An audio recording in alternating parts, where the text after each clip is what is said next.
이고 강연 제목은 비유물론과 그 결과입니다. 그래서 이제 진행에 관한 공지를 몇 가지 드리면 오늘 강의는 순차 통역으로 진행됩니다. 그래서 여기 갈무리 출판사 김정현 선생님이 통역을 해드리겠고요. 그래서 원활한 진행을 위해서 강연자, 사회자, 통역자를 제외하고 입장하신 분들은 모두 음소거 상태입니다. 양해 부탁드립니다. 그리고 오늘 2시부터 시작되는 질의응답 시간에 질문하실 때는 손들기 기능을 사용해서 손을 들어주시면 사회자가 발언하실 수 있게 음소거를 풀어드리겠습니다. 오늘 강연문의 원문은 지금 채팅창에 올린 링크에 있습니다. 그리고 아까 문자로 보내드렸습니다. 강연 진행 중에는 손을 드셔도 답변을 드리기가 어렵습니다. 양해 부탁드립니다. 간단하게 비유물론 책 소개를 해드리면 이 책에서 객체지향 철학의 창시자인 저자 그레이엄 하먼은 사회생활 속 객체의 본성과 그 지위를 규명하고자 한다. 객체에 대한 관심은 유물론의 한 형태에 해당한다고 흔히 가정되는데 하먼은 이 견해를 거부하면서 그 대신에 독창적이고 독특한 비유물론적 접근법을 전개한다. 끊임없는 변화와 전인론적 네트워크, 후행적 정체성, 인간 실천에 의한 사물의 구성에 관한 현행 사회 이론들을 반박하는 비유물론은 철학과 사회 이론과 문화 이론에서 펼쳐지는 첨단 논쟁에 관심 있는 사람의 흥미를 끌 것이다. 그리고 이제 오늘 강연을 해주실 그레이엄 하먼님을 소개해 드리겠습니다. 그레이엄 하먼 선생님은 미합중국 아이오와 출신의 철학자시고 현재 로스앤젤레스 소재 남가주 건축대학교 사이아크에서 철학 특임 교수로 재직 중이십니다. 1999년에 시카고의 드폴 대학에서 철학 박사학위를 취득하신 후에 2000년부터 최근까지 카이로 소재에 있는 아메리칸 대학교에서 철학을 가르치셨습니다.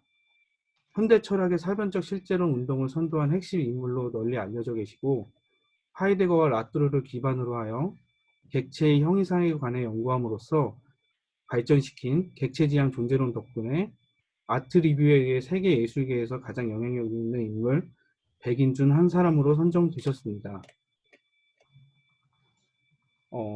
그리고 이제 강연을 시작하겠습니다. 그래서 그러면 이제 미국 롱비치에서 현지 시각으로 오전 9시에 한국어판 출판 기념 강연회를 위해 특별히 시간을 내주신 그레이엄 하먼님을 모시겠습니다. 소리는 들리시지 않겠지만 각자 계신 곳에서 박수를 부탁드립니다.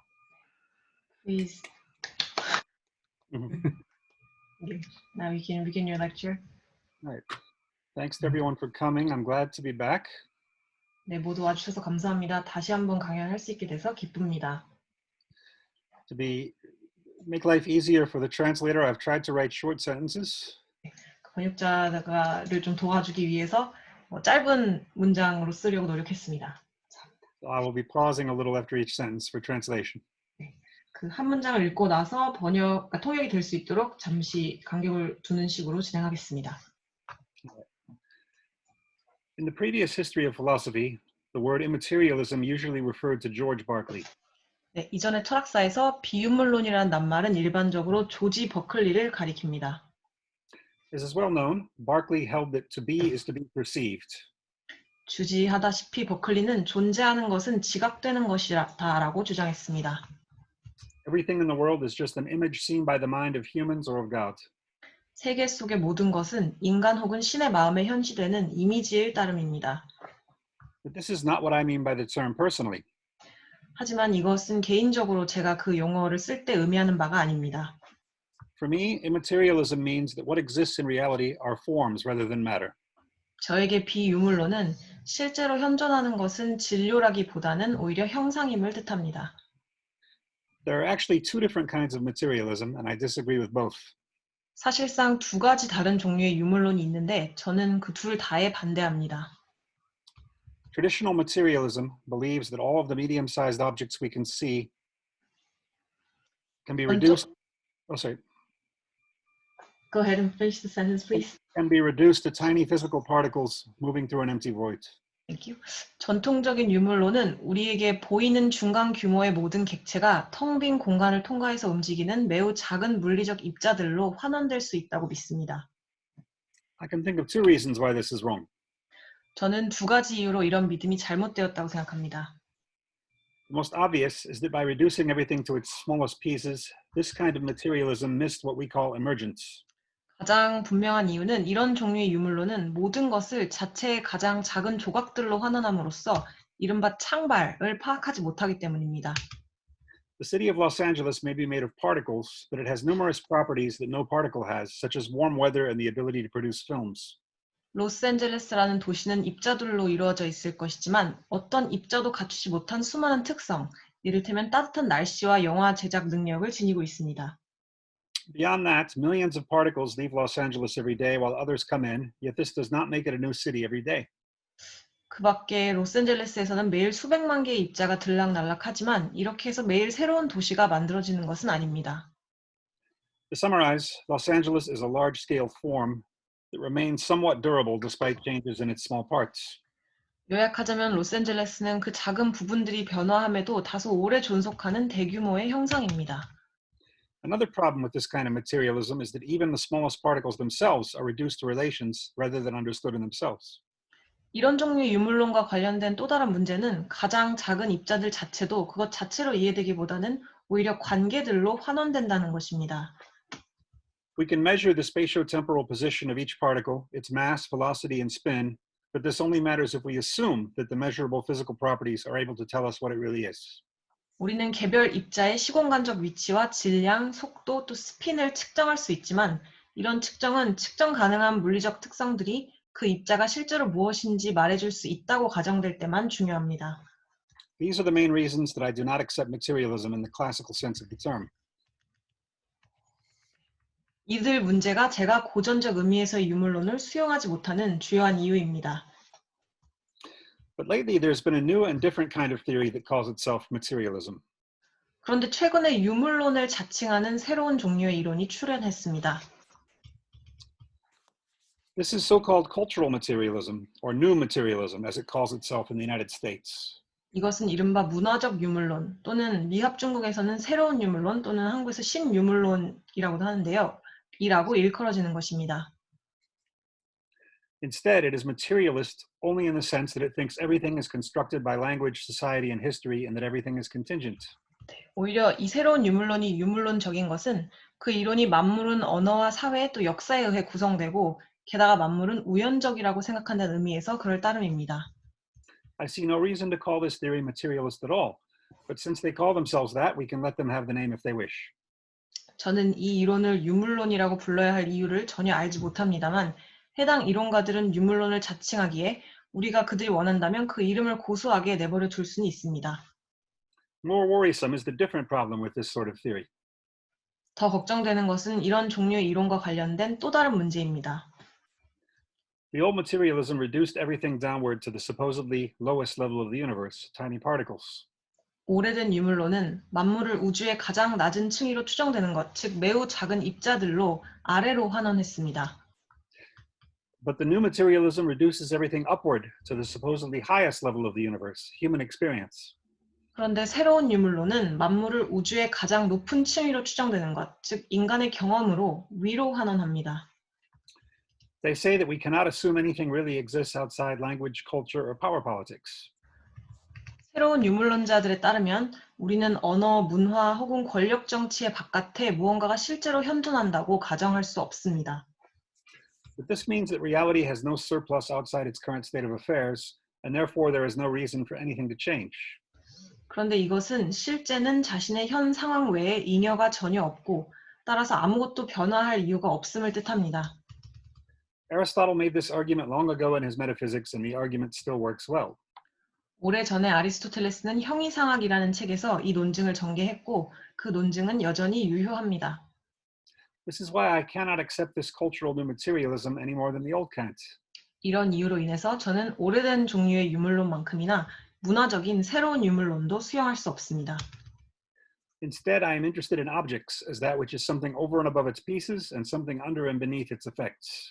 오히려 저는 자신의 조각들 위에 있는 것이자 자신의 효과들 아래에 있는 것으로서의 객체에 관심이 있습니다. One of the most powerful methods in social philosophy today is the actor network theory developed by Bruno Latour and others. 오늘날 사회 철학에서 가장 강력한 방법 중 하나는 브리노 라투르와 여러 다른 사람들에 의해 전개된 행위자 네트워크 이론입니다. I consider Latour to be an overlooked great philosopher, and in my own work, I owe him a debt that can never be repaid. 저는 라투르가 간과된 위대한 철학자라고 여기는데 저의 연구를 수행하면서 그에게 결코 갚을 수 없는 신세를 졌습니다. The greatest strength of his theory is that he is able to treat all objects equally, although he calls them actors rather than objects. 라투르 이론의 최대 강점은 그가 모든 객체를 동등하게 취급할 수 있다는 것인데 비록 그는 객체 대신 행위자라는 말을 쓰지만 말입니다. This is important because modern Western philosophy takes it for granted that there are two basic kinds of things in the universe. The first is humans, and the second is everything else. 이 사실이 중요한 이유는 근대 서양 철학이 우주에는 두 가지 기본적인 종류의 사물이 현존한다는 것을 당연하게 생각하기 때문입니다.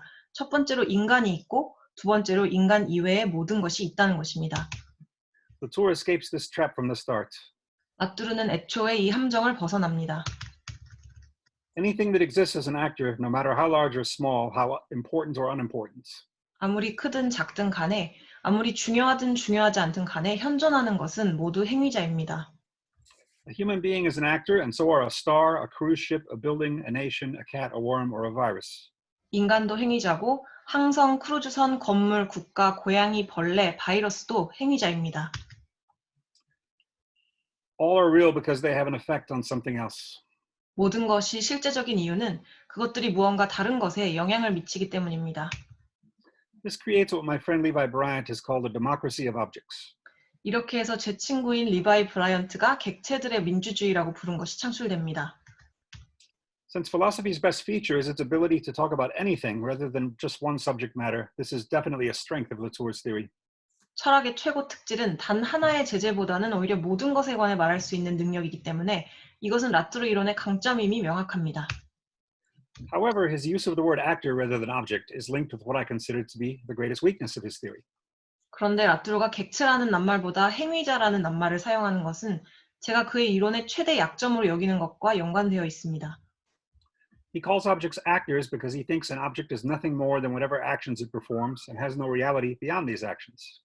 라투르가 객체를 행위자라고 부르는 이유는 그 자신이 객체는 그것이 수행하는 행위들일 따름이기에 이들 행위를 넘어서는 실제를 전혀 갖추고 있지 않다고 생각하기 때문입니다. An actor exists only in relation to other actors, with no surplus held in reserve. 한 행위자는 오로지 다른 행위자들과 관련하여 현존할 뿐이기 때문에 어떤 잉여도 유보되어 있지 않습니다. In short, Latour has a certain similarity to the cultural new materialists I criticized earlier, and like them, he cannot explain why anything changes.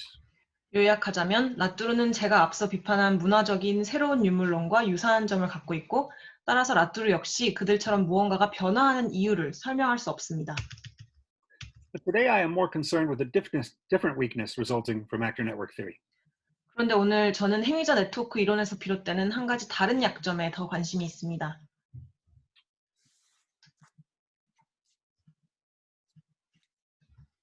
Did I just say actor network theory? I'm sorry, I lost my place. Yes. Okay, since it views the whole world in terms of relations and does not accept any non-relational part of objects, this theory has a hard time to distinguish between things that matter and things that do not. 그 이론은 세계 전체를 관계의 견지에서 바라보고 객체의 비관계적 부분은 전혀 수용하지 않기 때문에 그 이론은 중요한 것과 중요하지 않은 것을 구분하는 데서 어려움을 겪습니다. Every relation that happens changes things completely. 그 이론에 따르면 맺어지는 모든 관계는 사물을 전적으로 변화시킵니다. Getting married or getting a haircut become equally meaningful days, and the founding of a normal Facebook group is just as important as the founding of ancient Rome. 결혼하기 또는 머리 깎기는 동등하게 유의미한 활동이고 페이스북에서 그룹을 하나 만드는 것이 고대 로마의 건립만큼이나 중요한 일이 됩니다. Latour would not admit this, of course. 라투르는 당연히 이런 사태를 인정하지는 않을 것입니다. He would say that some actions affect many actors while others affect very few. 라투르는 일부 행위는 많은 행위자에게 영향을 미치고 또 다른 행위는 매우 소수의 행위자에 영향을 미친다고 말할 것입니다. that this is a mere difference of degree and can't explain why some things that happen leave no trace on us at all, while a few other things shake us to the core. 하지만 이런 설명은 한낱 정도의 차이에 불과하고 따라서 발생하는 어떤 것들은 우리에게 도대체 아무 흔적도 남기지 않지만 소수의 어떤 것들은 우리를 철저히 뒤흔드는 이유를 설명할 수 없습니다. This is important not only for writing our own autobiographies, but also for writing world history. 이것은 우리 자신의 자서전을 작성하는 데 중요할 뿐 아니라 세계 역사를 쓸 때도 중요합니다. When writing the book Immaterialism, I wanted to choose an interesting object that could provide a model for social ontology. 이 유물론이라는 책을 쓰면서 저는 사회적 존재론을 위한 모형을 제공할 수 있을 하나의 흥미로운 객체를 선택하고 싶었습니다. My reason for choosing the Dutch East India Company, often abbreviated VOC, was not that it was the first corporation in world history or that it was a bad example of European imperialism, although these facts are interesting. 제가 종종 보크, BOC로 약칭되는 네덜란드 동인도 회사를 선택한 이유는 그것이 세계 역사상 최초의 기업이거나 혹은 그것이 유럽 제국주의의 나쁜 일리이기 때문이 아니었습니다. 이런 사실들이 흥미롭긴 하지만 말입니다. Instead, I chose the company because the philosopher Leibniz said it was not natural and therefore could not be real. 오히려 제가 그 기업을 선택한 이유는 철학자 라이프니츠가 그것은 자연적이지 않고 따라서 실제적일 수 없다고 말했기 때문입니다. I disagreed with Leibniz, since my own view is that artificial objects are just as real as natural ones. 제가 라이프니츠에 동의하지 않는 이유는 저 자신이 인공적 객체는 자연적 객체만큼이나 실제적이라고 여기기 때문입니다. For this reason, I began to research the history of the VOC to see what I'd find. 이렇게 해서 저는 제가 무엇을 찾아낼지 알아보기 위해서 BOC의 역사를 연구하기 시작했습니다. Also in my mind was the evolutionary theory of Lynn Margulis, who unfortunately died in 2011. 또한 제가 염두에 두고 있었던 것은 린 마골리스의 진화론이었습니다. 안타깝게도 마골리스는 2011년에 사망했습니다. Unlike Charles Darwin, who thought that evolution happens gradually, Margulis thought that it happened in sudden jumps in her serial symbiosis theory. 진화가 점진적으로 일어난다고 생각한 찰스 다윈과는 달리 마골리스는 자신의 연속 세포내 공생설에서 진화가 갑작스러운 도약으로 일어난다고 생각했습니다. For example, Margulis claimed that the organelles in the human cell were originally bacteria that lived independently of us. 예를 들면 마골리스는 인간 세포내 소기관들이 원래는 독립적으로 살아간 박테리아였다고 주장했습니다. They first came into the human cell as parasites, but later our cells formed symbiotic relationships with them, and this gave new abilities to our cells. 처음에는 박테리아가 기생체로서 인간 세포에 유입되었지만 나중에는 인간 세포가 그 박테리아와 공생관계를 형성했고 그리하여 인간 세포가 새로운 능력을 갖추게 되었습니다. This concept of symbiosis was interesting to me as a way of describing why certain historical events lead to lasting transformations, while others, even some very noisy ones, have little impact at all. 이런 공생 개념이 제게는 다음과 같은 방식과 관련해서 흥미로웠습니다. 어떤 역사적 사건들은 영속적인 전환을 초래하는 반면에 다른 사건들은 그 중에는 매우 요란한 사건들도 있을 텐데요. 거의 아무 영향도 미치지 못하는 이유를 서술하는 한 방식으로서 말입니다.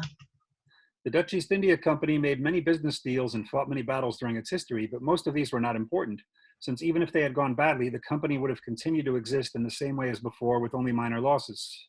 네덜란드 동인도 회사는 자기 역사 전체에 걸쳐서 많은 사업 거래를 수행했고 또 많은 전투를 치렀지만 이들 중 대다수의 사건은 중요하지가 않은데 그 이유는 그것들이 틀어졌더라도 그 기업은 약간의 손실만 입고서 이전과 마찬가지로 존속했었을 것이기 때문입니다.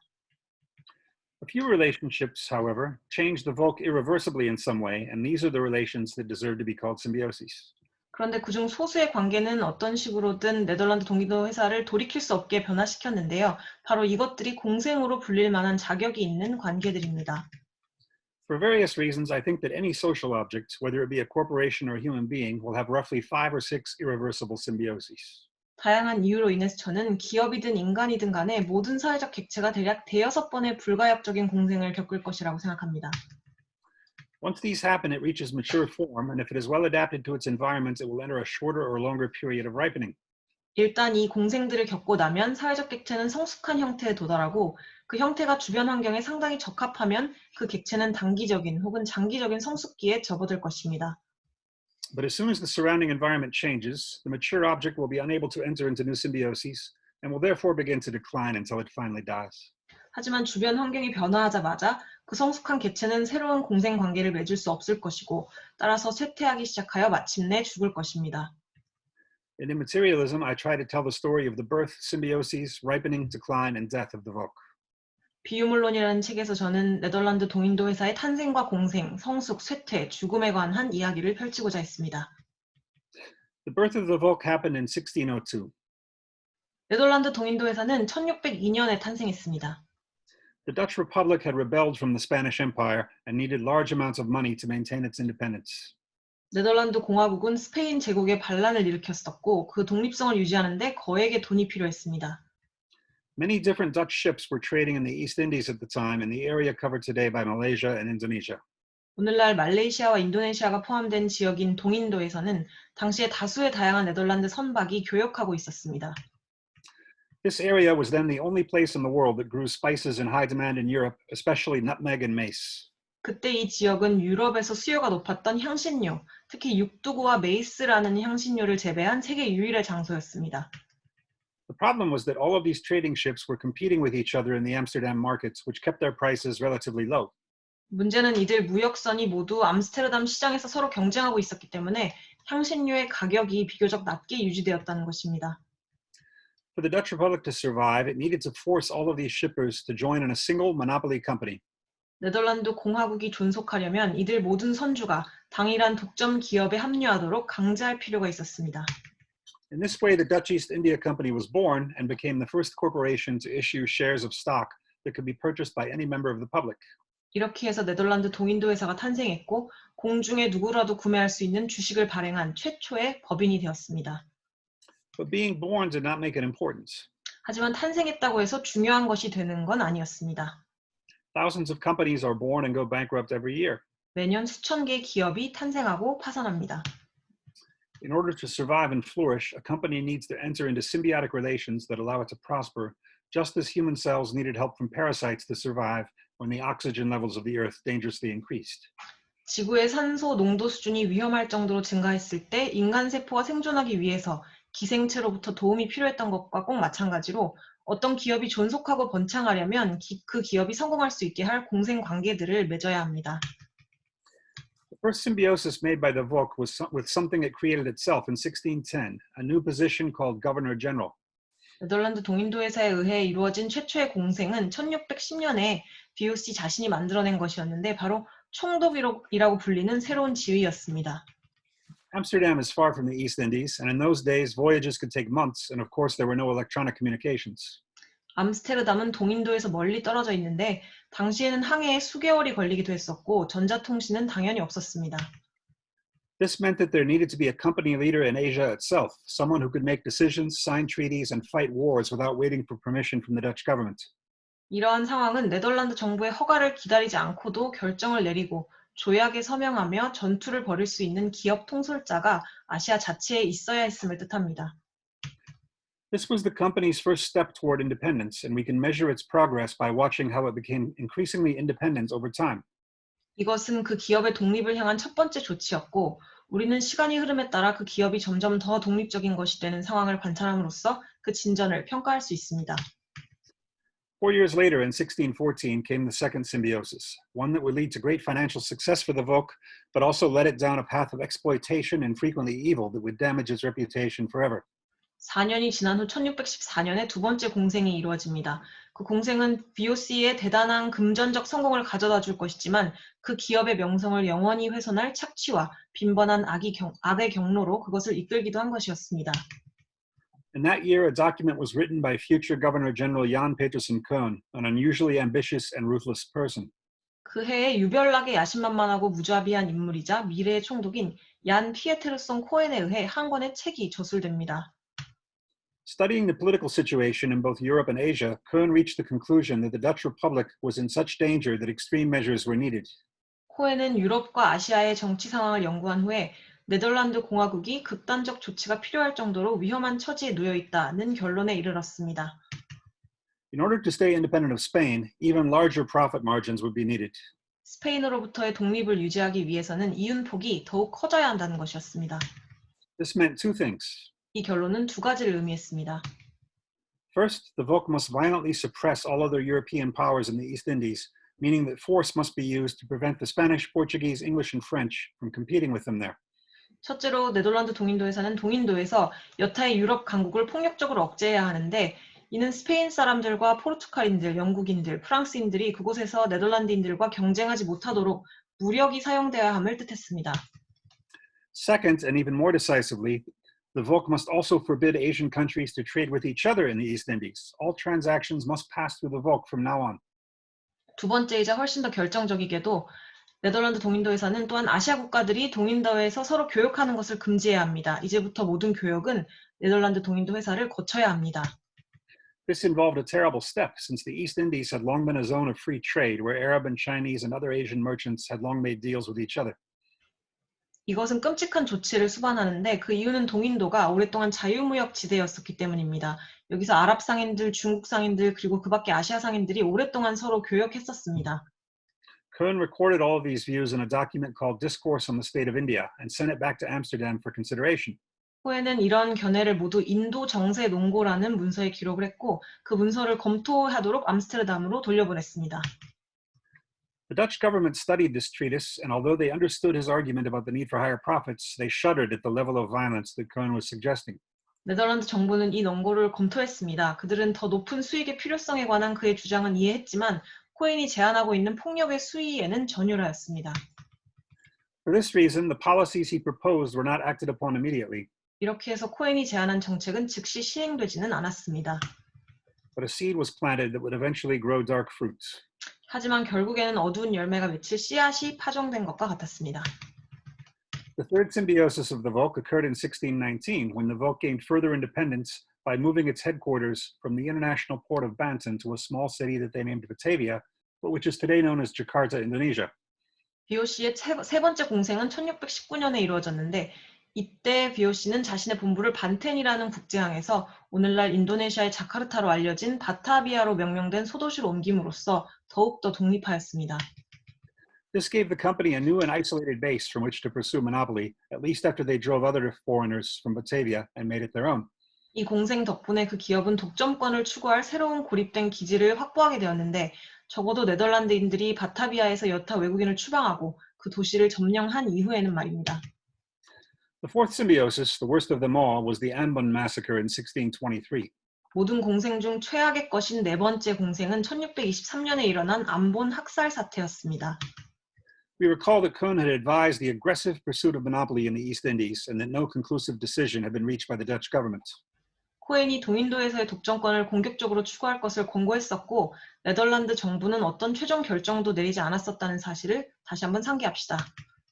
But at a certain point, the Dutch reached a peaceful understanding with the English, one that guaranteed the English a certain percentage of the spice trade. 하지만 어느 시점에 네덜란드인들은 영국인들과 평화협정을 체결하게 되는데 그 협정에 따라 영국인들은 향신료 무역의 일정 부분을 보장받게 되었습니다. When Cohen heard the news, he was enraged. 코엔은 그 소식을 듣고서 분노를 터뜨렸습니다. He had already succeeded in outmaneuvering the English, and rather than being allowed to pursue a total monopoly, he was now being asked to give some of the spice economy back to the already defeated English. 코엔은 이미 영국인들을 노련하게 압도하는 데 성공했었는데 이제 그는 완전한 독점권을 추구할 수 있게 되기보다는 오히려 이미 패배한 영국인들에게 향신료 경제의 일부를 돌려줄 것을 요청받고 있었습니다. Since Cohen was also being recalled to the Netherlands, there was not much he could do about it himself, but he did encourage his associates Herman van Spoots to provoke a fight with the English in the region. 또한 코엔은 네덜란드로의 소환 명령을 받은 상태였기 때문에 그 사태와 관련해서 자기가 할 수 있는 일은 그다지 없었지만 그의 부관 헤르만 반 스페울트가 그 지역에서 영국인들과 전투를 벌이도록 부추겼습니다. This led to the Dutch massacre of 20 English, Japanese, and Portuguese on the island of Ambon. 이렇게 해서 암본 섬에서 네덜란드인들이 20명의 영국인과 일본인, 포르투갈인을 학살하는 사건이 발생하게 됩니다. It led to such outrage in England that the peaceful agreement between the Dutch and the English was destroyed, and the VOC was again free to pursue Cohen's plan of a spice monopoly. 영국인들은 이 학살 사태에 격분하여 네덜란드와 영국의 평화협정을 파기하였고 그리하여 BOC는 또다시 향신료 독점권에 관한 코엔의 계획을 자유롭게 추구하였습니다. Since he returned to Batavia as Governor General again 4 years later, he was able to do this in person. 4년이 지난 후에 코엔은 또다시 총독으로 바타비아에 돌아왔기 때문에 이 작업을 친히 수행할 수 있었습니다. In the meantime, a fifth symbiosis had occurred that transformed the nature of the VOC and made it even more independent of the home country. 한편으로 네덜란드 동인도 회사의 본질을 전환한 다섯 번째 공생이 이루어짐으로써 그 기업은 본국으로부터 더욱더 독립하게 되었습니다. In the early years of the company, its model was long round trips between Amsterdam and Batavia, with goods being sent in each direction. 그 기업의 초기의 사업 모형은 암스테르담과 바타비아를 오가면서 재화를 수송하는 장기 왕복항이었습니다. This was both dangerous and time consuming, so that around the year 1625, during Kern's period back in the Netherlands, the VOC changed its business model. 이것은 위험하면서도 시간이 오래 걸리는 모형이었고, 따라서 코엔이 네덜란드에 돌아와서 머물던 시기인 1625년 무렵에 네덜란드 동인도 회사는 자신의 사업 모형을 바꾸었습니다. They would now emphasize trading within Asia rather than between Asia and Europe. 이제 그 기업은 아시아와 유럽 사이의 교역보다 아시아 내부에서의 교역을 강조할 것이었습니다. This allowed for more efficient use of time rather than wasting months for the right winds and currents to take the ships back to Amsterdam.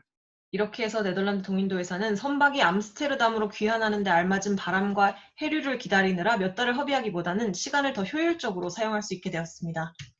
There was always somewhere nearby in Asia to trade. 아시아 근처에는 교역할 장소가 언제나 있었습니다. But this also required the use of different kinds of ships, since most Asian river ports are shallow and could not be used by large European freight ships. 하지만 이 경우에는 다른 종류의 선박을 이용해야 했는데 그 이유는 아시아의 대다수 하천항이 얕아서 유럽의 대형 화물선을 이용할 수 없었기 때문입니다. For this reason, the VOC needed a complete change in the kinds of ships it used to emphasize smaller ones.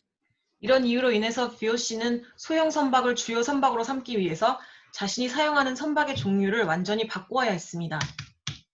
At first, they acquired them by capturing Chinese ships, but later they also learned to build their own. 처음에 그들은 중국 선박을 납포함으로써 소형 선박을 확보했지만 나중에는 스스로 건조하게 되었습니다. The result of this new Asia-specific fleet was that the VOC became even more detached from the home country and began to behave more like an Asian power. 아시아에 국한된 이 새로운 선단이 초래한 결과는 네덜란드 동인도 회사가 본국으로부터 더욱더 분리되면서 아시아의 강국처럼 행동하기 시작했다는 점입니다. The sixth and final symbiosis was somewhat delayed, but finally took place in 1641. 여섯 번째이자 마지막 공생은 얼마간 지연되었지만 1641년에 마침내 이루어졌습니다. The sixth and final symbiosis was somewhat delayed, but finally, there are really just two main routes into the East Indies for those coming from Europe, the northern Malacca Strait, not far from present-day Singapore, and the southern Sunda Strait that leads today past Krakatoa volcano to Jakarta. 유럽인들이 동인도로 진입하는 주요 항로는 사실상 단 두 개가 있었습니다. 북쪽에는 현재의 싱가포르에서 멀리 떨어지지 않은 말라카 해협이 있었고 남쪽에는 오늘날 크라카타우 화산에서 자카르타로 이어지는 순다 해협이 있었습니다. The Dutch had tried to gain the northern strait early, but failed, which is a large part of the reason why they turned their focus to the south, eventually choosing Batavia as their capital. 네덜란드인들은 일찍이 북쪽 해협을 장악하려고 시도했었지만 실패했는데 대체로 이런 이유로 인해서 그들은 남쪽으로 주의를 돌려 마침내 바타비아를 자신들의 수도로 삼았습니다. But in 1641, the VOC finally succeeded in conquering the Malacca Strait. 그런데 1641년에 네덜란드 동인도 회사는 드디어 말라카 해협을 정복하는 데 성공했습니다.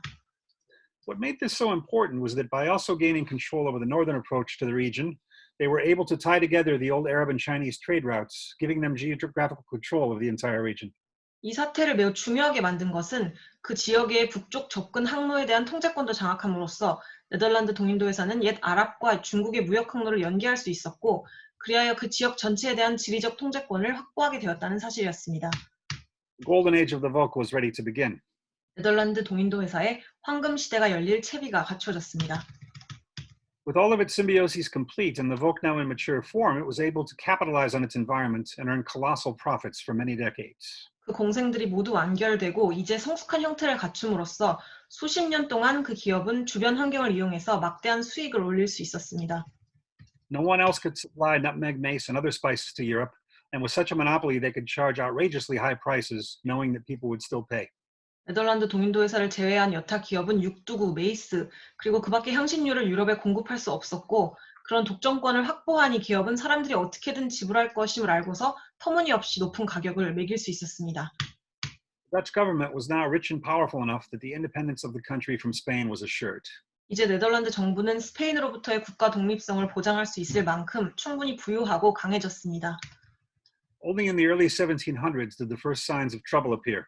1700년대 초가 되어서야 위기의 첫 번째 징조가 나타났습니다. For one thing, the French had learned how to grow some of the same spices in the Caribbean, which meant that the Volk had a new source of competition that lowered its profits. 한편으로 프랑스인들이 카리브해 지역에서 일부 향신료를 재배하는 방법을 익히게 되었고, 이 사태로 인해서 네덜란드 동인도 회사가 그 수익을 낮추는 경쟁의 새로운 원천을 맞닥뜨리게 되었습니다. For another, the European demand for spices slowly declined, while the market increased for such products as chocolate, tea, and coffee, which the English were much better able to supply.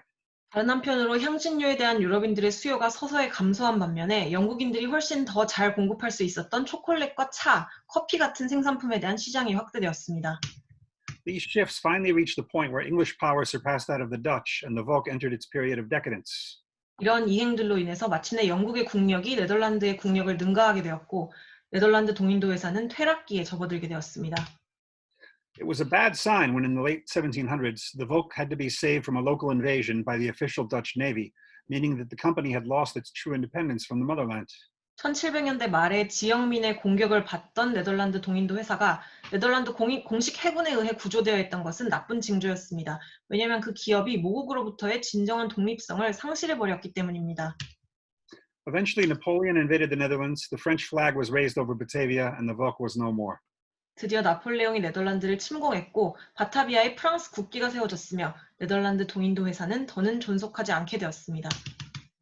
By identifying the symbioses of the Dutch East India Company, we are able to focus on those of its relations that truly changed its reality in an irreversible way. 우리는 네덜란드 동인도 회사의 공생들을 식별함으로써 그 기업이 돌이킬 수 없는 방식으로 자신의 실제를 정말로 변화시킨 관계들에 주의를 집중할 수 있습니다. It also allows us to fight any sense of historical determinism by looking at all of the things that could have gone wrong or did go wrong, or at the things that could have happened but did not. 이렇게 해서 또한 우리는 틀어질 수 있었던 것들, 혹은 틀어져 버린 것들, 혹은 일어날 수 있었지만 일어나지 않았던 것들을 모두 살펴봄으로써 역사적 결정론에 대한 모든 감각과 싸울 수 있게 됩니다. Let's look first at the symbioses that never occurred. 우선은 일어난 적이 없는 공생들부터 살펴보도록 합시다. We can call these the proximate failures of the Volk. 이런 것들은 네덜란드 동인도 회사의 인접한 실패라고 부를 수 있습니다. I say proximate because we can only criticize the company for failing at things that it might have accomplished, without making absurd criticisms like saying that the Volk never landed on the moon or dug the Panama Canal. 제가 인접한이라는 낱말을 쓴 이유는 우리가 네덜란드 동인도 회사는 결코 달에 착륙하지 못했다고 말하거나 파나마 운하를 파지 못했다고 말하는 것처럼 터무니없는 비판을 제기하지 않은 채로 그 기업이 어쩌면 완수할 수 있었을 일들을 해내지 못한 것에 대해서만 비판할 수 있기 때문입니다. To start with two examples, in 1606, the Dutch were the first Europeans to discover Australia, and in 1642, the first to discover New Zealand.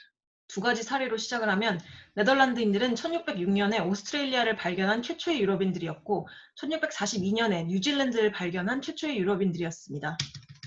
Yet the Volk did nothing to develop trade in these areas, though others were able to do so later. 하지만 네덜란드 동인도 회사는 이들 지역에서 교역을 진전하기 위한 일을 전혀 하지 않았는데 나중에 다른 기업들은 그렇게 할 수 있었지만 말입니다. The Volk also tried and failed to make profitable trade deals with Japan and military conquests in Macau, but were always outsmarted or defeated by the Chinese and Japanese. 또한 네덜란드 동인도 회사는 일본과 수지 맞는 교역을 하려고 시도했지만 실패했고 또 마카오를 군사적으로 정복하려고 시도했지만 실패했는데 중국인들과 일본인들이 언제나 한 수 앞서거나 물리쳤습니다. The Volk had similar bad luck when attempting to conquer British outposts on the east coast of India. 마찬가지로 인도의 동해안에 있는 영국의 전초기지들을 정복하려고 시도했을 때도 네덜란드 동인도 회사는 불운했습니다. Understanding these failures helps us set limits to what the Volk eventually was able to achieve. 이러한 실패 사례를 이해하는 것은 네덜란드 동인도 회사가 궁극적으로 성취할 수 있었던 것을 한정하는 데 도움이 됩니다. We can also look at those symbioses that did occur and treat them in a counterfactual way. 또한 우리는 이루어지지 않은 공생들을 살펴보고 반사실적인 방식으로 그것들을 다룰 수 있습니다. For example, I mentioned that the Dutch failed early on to capture the Malacca Strait in the north. 예를 들면 저는 네덜란드인들이 일찍이 북쪽의 말라카 해협을 장악하지 못했다고 언급했습니다. They did so only in 1641, though by that time they had already rooted themselves instead at Batavia in the south. 네덜란드인들은 1641년이 되어서야 말라카 해협을 장악하는데 그 당시에 오히려 그들은 이미 남쪽의 바타비아에 정착하고 있었지만 말입니다. But what if they had succeeded in their first attempt to capture the north? 그런데 네덜란드인들이 북쪽 지역을 장악하려는 최초의 시도에서 성공했었더라면 어땠을까요? Arguably, this would have put them in a stronger position. 거의 틀림없게도 그랬더라면 네덜란드인들은 더 강한 입지에 놓이게 되었을 것입니다. With more forces in the north, they might have been able to capture Macau and even explore the natural harbor of Hong Kong, which would have put them in a strong position to resist later English efforts to become established in Asia. 네덜란드인들은 북쪽에 더 많은 병력을 진주시킴으로써 마카오를 점령할 수 있었을 것이고 홍콩이라는 자연항구도 탐사할 수 있었을 것이기에 나중에 영국이 아시아의 기반을 구축하려는 노력에 저항할 수 있는 강한 입지에 놓이게 되었을 것입니다. Having already gained the north, they could possibly also have established other bases in the south, though by then it might have been too late to crush the free trade between Asian and Arab countries in Banten. 이미 북쪽 지역을 장악한 후에 네덜란드인들은 필경 남쪽의 다른 기지들도 구축할 수 있었을 것인데 그때는 반탄에 확립된 아시아와 아랍 국가들 사이의 자유무역을 분쇄하기에는 너무 늦었을 것일지라도 말입니다. As another alternative, what if the 1623 massacre at Ambon had never occurred and the Dutch and English had continued to share the wealth from the spice trade? 또 다른 대안으로서 1623년에 안본 학살 사태가 일어나지 않았고 네덜란드인들과 영국인들이 향신료 교역에서 비롯되는 부를 계속해서 공유했더라면 어땠을까요?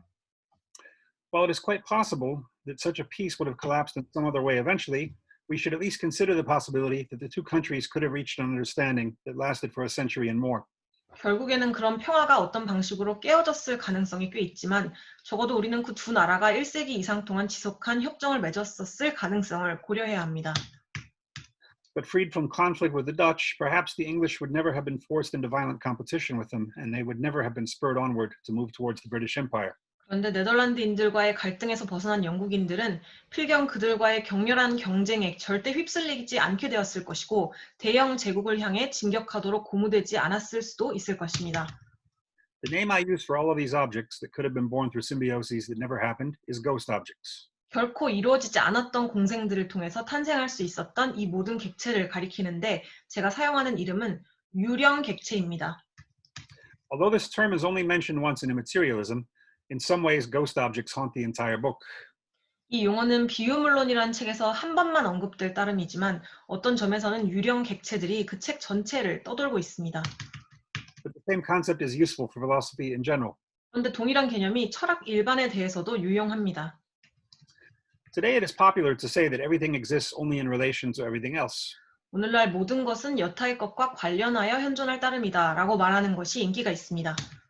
But in some ways it is more interesting to think of the real objects that surround us at all times, some of which never relate to anything else. 그런데 어떤 점에서는 언제나 우리를 둘러싸고 있는 실제적 객체들에 관해 생각하는 것이 더 흥미로운데 이들 객체 중 일부는 여타의 것과 결코 관련되어 있지 않습니다. These are the untaken risks and untapped potentials that surround each of us at all times, and not just us, since they also surround cities, professions, and academic disciplines as well. 이것들은 언제나 우리 각자를 둘러싸고 있는 겪지 않은 위험이자 손대지 않은 잠재력입니다. 그리고 우리만을 둘러싸고 있는 것이 아닌데 왜냐하면 그 객체들이 도시와 직업, 분과 학문들도 둘러싸고 있기 때문입니다. Thank you. 감사합니다. 예, 강연 잘 들었고요. 10분 정도 쉬는 시간을 갖고 저희가 15분이네요. 5분이네요. 2시에 강연 다시 시작하는 걸로 강연이 아니라 질의응답이랑 토론 시간 갖도록 하겠습니다. We will 그리고 take a short break and resume at 2 p.m. Okay, 15 minutes. 네, All right, I'll 15분이요. be back. I'll be 네. back. I'll try to turn this away from the light. 네, 눈부실까봐 불에서부터 멀리 떨어뜨리겠다고 카메라를요 하셨습니다. 그리고 질의응답 시간에는 비디오 모드로 전환하셔서 질문해 주시면 감사하겠습니다. 네, 강연문이 안 보인다고 문자 보내신 분들이 많은데요. 지금 살펴보고 다시 보내드리거나 그렇게 하겠습니다. 쉬는 시간 동안에요.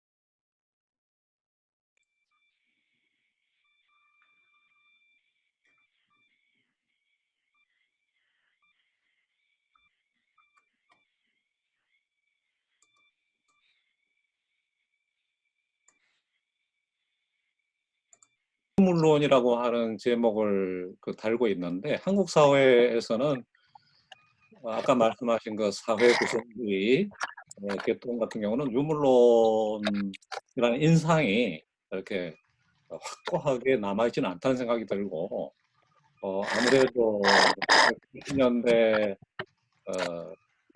그 전후에서 굉장히 그 한국 사회에 큰 영향을 미쳤던 그 막스 중심의 그 변증법적 유물론 할 때의 그 역사적 유물론이나 변증법적 유물론이 유물론이라는 이름으로 널리 알려져 있어 가지고 지금 이제 그과의 상관관계 문제가 한국 사회에서는 앞으로 이제 쟁점이 될 수 있지 않을까라는 생각이 듭니다.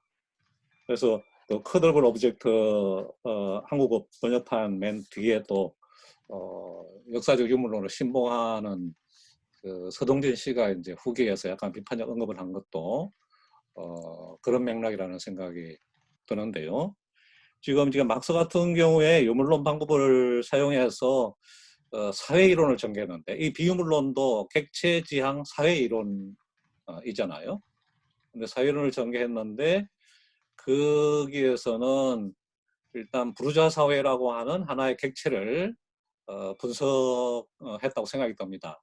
마치 이제 그레임 하만이 동인도 회사를 분석한 것과 같은 방식으로 그보다 더 큰 객체이지만은 부르주아 사회를 분석하면서 부르주아 사회를 상품이라고 하는 구성 요소, 원자적인 것으로 그 환원을 시켜서 분석을 한 후에 그 상품 관계 자체를 다시 이제 노동이라고 하는 더 은폐되어 있고 숨어 있는 실제로 그 환원을 시키고 바로 그 노동 관계 속에서 이 상품 관계가 구체적으로 어떻게 이제 상호 연관을 맺어서 자본과 같은 복잡한 뭐 사회체를 발생시키는지 이거를 이제 구체에서 추상으로, 추상에서 구체로 가는 그런 이제 변증법적 유물론 방법으로 분석을 하는데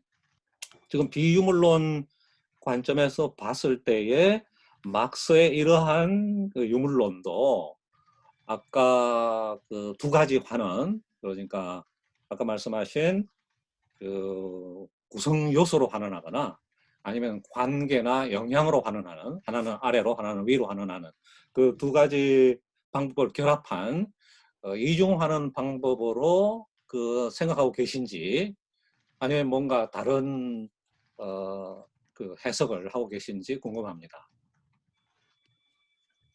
Okay, so this book has the title of Immaterialism, but there isn't a strong tradition of materialism in Korea regarding social constructivism. Rather, in the 1990s, the Korean society had big influence of dialectical materialism.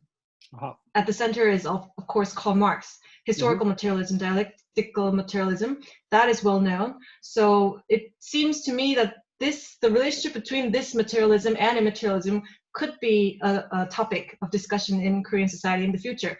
For example, at the essay that was published with the Korean edition of Quadruple Objects, yes, this person who is a follower or a studier of historical materialism, So Dongjin, he wrote an essay about your book, A Critical Approach, and that is also in this context regarding the dialectical materialism and your immaterialism. So what I view is that Marx used the materialist methodology, and he also had a social theory, right? And immaterialism is also an object-oriented social theory. And Marx, in my view, analyzed the objects that could be called the bourgeois society, like right. you analyzed the VOC. So what Marx did was he analyzed the bourgeois society, how it is made up of components called the commodities, and right. he reduced it to commodities, and then he analyzed the commodity relations by looking at labor, which is a more hidden reality. Right. And he reduced it to the labor Right. again. So in your view, is this also dual mining, by Marx doing overmining and then undermining? Is Marx theory, in your view, is Marx's theory of capitalist society a dual mining? Yes, it is. Or do you think of it as another approach? That It's was my question. a dual mining approach because it's both an old kind of physical materialism that also reduces things. Well, at least the beginning, he's using labor theory of value, and then the other side is the commodity side, which says the reality of a thing only comes from its relations of production. However, there have been a lot of criticisms since O is an object-oriented ontology. People have accused us of commodity fetishism because Marx rejects the idea that things have value by themselves without the relations of production. But I've written an article responding to that. The thing is, for Marx, commodity fetishism is a theory of value. It's not a theory of reality. Hey, can I translate that first? Oh, sure. Okay, I think I'm gonna lose some of it. So, 네, Okay. 이중환원이라고 생각합니다. 네, 그 낡은 형태의 유물론이자 이중환원이라고 생각하고, 막스가 노동 가치론과 상품 가치 이 두 가지를 가지고 이제 분석을 하는데요. 막스에게 사물이라는 실제는 상품 관계로부터 오는 것이고, 그래서 제가 이 계층 철학을 발표했을 때 그게 상품 물신주의라는 비판을 많이 받았습니다. 왜냐하면 막스는 사물이나 객체의 어떤 것이 그 자체로 가치 관계를 보지 않았고 항상 그 상품 생산 관계 속에서만 가치를 가진다고 보기 때문입니다. Because for Marx, commodity fetishism is a theory of value, not of reality. So in other words, Marx doesn't think everything is a commodity. There are things that exist without being commodities, and he gives examples. The air and the water in nature, we can all just use it. It's not a commodity. He says feudal rents, like where the peasants have to give corn to the lord, that's not a commodity. And there's another one he gives. Anyway, the point is Marx is not an idealist who thinks nothing exists outside of social production. He thinks value does not exist outside of social production. And I have no particular thing to say against that. Marx is not saying that a coat does not exist in itself. He's saying that the coat does not have value. Coke? A coat. I was thinking of a coat you wear. Coat, okay. But if I buy a coat, I think it's a coat that has value, but actually it involves all these workers in Cambodia or whoever was making them. And that's true. But that doesn't mean the coat does not exist in itself. It just means that value has to be determined for commodities as something that's produced by society, by labor. 네, 그러니까 상품 물신주의는 가치론이지 실제론이 아닙니다. 막스는 모든 것이 상품이라고 보지 않습니다. 그는 예를 많이 드는데요. 예를 들어서 공기, 물, 자연 이런 것들 모두 같이 사용할 수 있지만 막스는 그것들은 상품이 아니라고 말을 합니다. 그리고 봉건 시대 같은 것도 상품이 아닙니다. 막스가 그렇게 예를 들고 있고요. 막스는 관념론자가 아닙니다. 그러니까 사회적 생산 밖에 아무것도 없다고 말을 한 게 아니라 사회적 생산 밖에 가치는 없다라고 얘기를 한 겁니다. 그러니까 코트 같은 경우에 코트의 가치를 말할 때 코트가 존재하지 않는다고 막스는 말하지 않습니다. 네, 여기까지 제가 파악을 했습니다. Okay, please go on. All right. That's about all I had to say on that topic, 네. actually. 혹시 코트에 대해서 설명이 부족하면 다시 한번 여쭤볼까요? 제가 다 이해를 한 것 같지는 않은데요. 아무튼 이 문제에 대해서는 여기까지 할 말이 있다라고 하셨습니다. 네.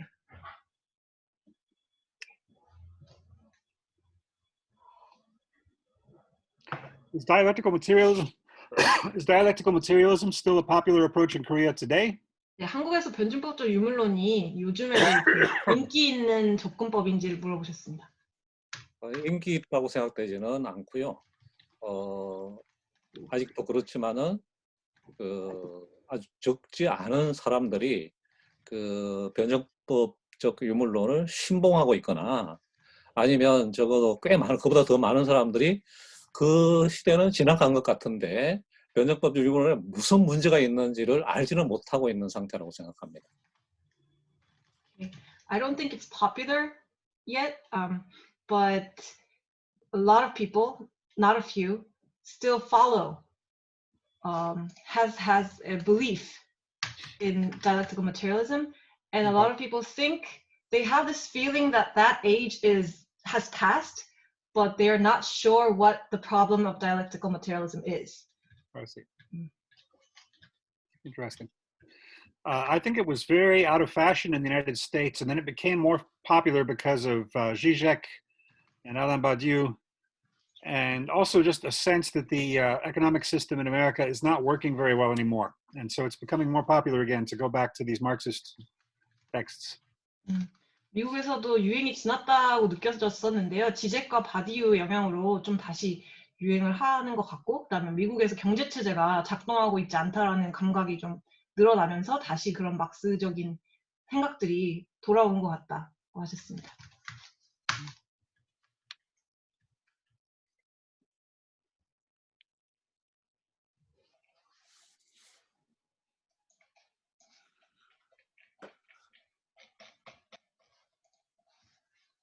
Since you translated Prince of Networks last year, maybe you could remind me, is Bruno Latour popular in Korea? 네, 네트워크의 군주를 출판하셨으니까요. 혹시 라뚜르는 한국에서 좀 인기가 있는 편인가요? 라투르 같은 경우는 아까 변증법 유물론의 인기하고 비교해 본다면 그것에 몇 배는 더 인기 있는 상태에 있다고 봐요. 적어도 인기라고 하는 측면에서 본다면은 라투르를 공부하는 사람들이라거나 책의 독자들의 수는 월등히 많다고 생각하는데, 아직까지 이게 이제 이 막스의 생각을 대체할 만한 어떤 사유 체계, 저기 뭐 사회이론이면 사회이론, 정치이론이면 정치이론, 이런 정도의 그 파워를 현실 사회에서 갖고 있지는 않다고 생각하고, 개개인들이 흩어져서 관심을 갖고 있는 그런 상태라고 생각합니다. Compared to the popularity of dialectical materialism, I think Latour is much more popular. More. There are many more people studying Latour and readers, many more people. But in my view, I don't think Latour's theory has the power yet to substitute Marx's social theory or political theory in real society. So individuals, individually, in their own fields, have a lot of interest in Latour, but it doesn't really have the social power, I guess. Right. So he's read in social sciences or in philosophy also? 사회이론에서 주로 읽히나요? 아니면은 철학에서 주로 읽히는 편인가요? 라뚜르가요? 라투르는 한국에서 과학 철학자들에서부터 먼저 도입되기 시작했었죠. 그런 다음에 그 과학 철학을 공부하는 분들이 그거를 이제 사회 철학학으로 발전시키려고 하는 그런 학문적 노력을 기울였다라는 생각이 들고요. 바로 그 과정에서 지금 이제 철학이라거나 예술 이론이라거나 미학 이런 쪽에서 관심을 크게 기울이고 있는 상태라고 생각합니다. Latour was first introduced in Korean society by scientific philosophy. Oh. Is that a word? Yeah, philosophy of science. Yeah, philosophy of science, STS. Oh, yeah, right. Yeah. And then they began to try to develop it into a social philosophy. Yes. And in that process that's going on right now, people in the philosophical field or aesthetics, arts, those people are starting to show interest, a lot of interest in Latour's theory.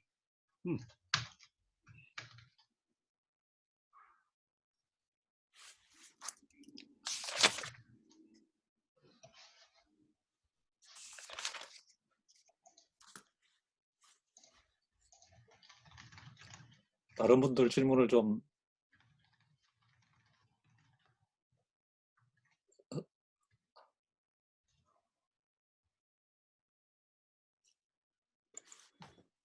예, 우선 뭐 다른 분들 질문 하시는 동안 저도 하나 질문 드릴 게 있는데요.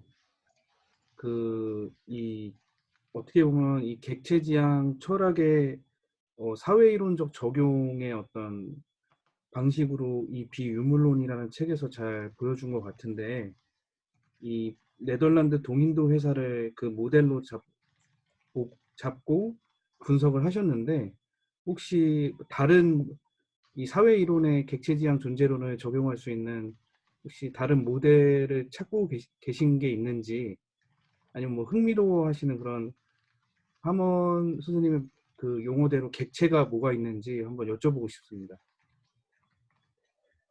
객체지향 존재론을 사회이론적으로 이렇게 적용해 볼 수 있는 흥미로운 객체가 뭐가 있을지요? 예, 예. 네네네. 무인도 회사 외에 네. 네. 네. So I know that the book Materialism is trying to apply as social theory your theory of object-oriented philosophy, and the model in that book is the VOC, as you Right. said. And I want to know if there are other models or objects that you feel that will be interesting other than the VOC to apply object-oriented ontology as a social theory. Any other objects that might be interesting in that regard? Sure. In my book, Object-Oriented Ontology, which I think is going to be published in Korean by King Kong Books, Right. I use the example of the American Civil War. And for my next one, I want to use one that's not a violent example, because the Dutch East India Company and the American Civil War, they're both very violent. And so I want to apply it to something more peaceful next time. And it could be just about anything. I'm going to write a book of that kind. I just haven't decided on the topic yet. But yeah, something less bloody. 네. 제 책 오브젝트 오리엔티드 온톨러지라고 객체지향 존재론이라는 책이라고 아마 한국의 킹콩북스에서 출간이 될 예정인 걸로 알고 있는데요. 거기에서 미국 독립전쟁을 사례로 들고 있습니다. 그리고 다음번에는 책을 쓸 때는 좀 덜 유혈적인, 좀 평화적인 사례를, 덜 폭력적인 사례를 가지고 쓰고 싶은데 아직까지 어떤 것으로 쓸지는 정하지는 못했습니다.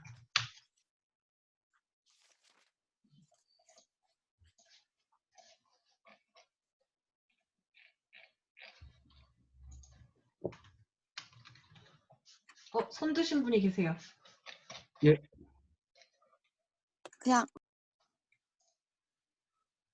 그냥 말하면 되나요, 이대로? 네. 네. 아, 네.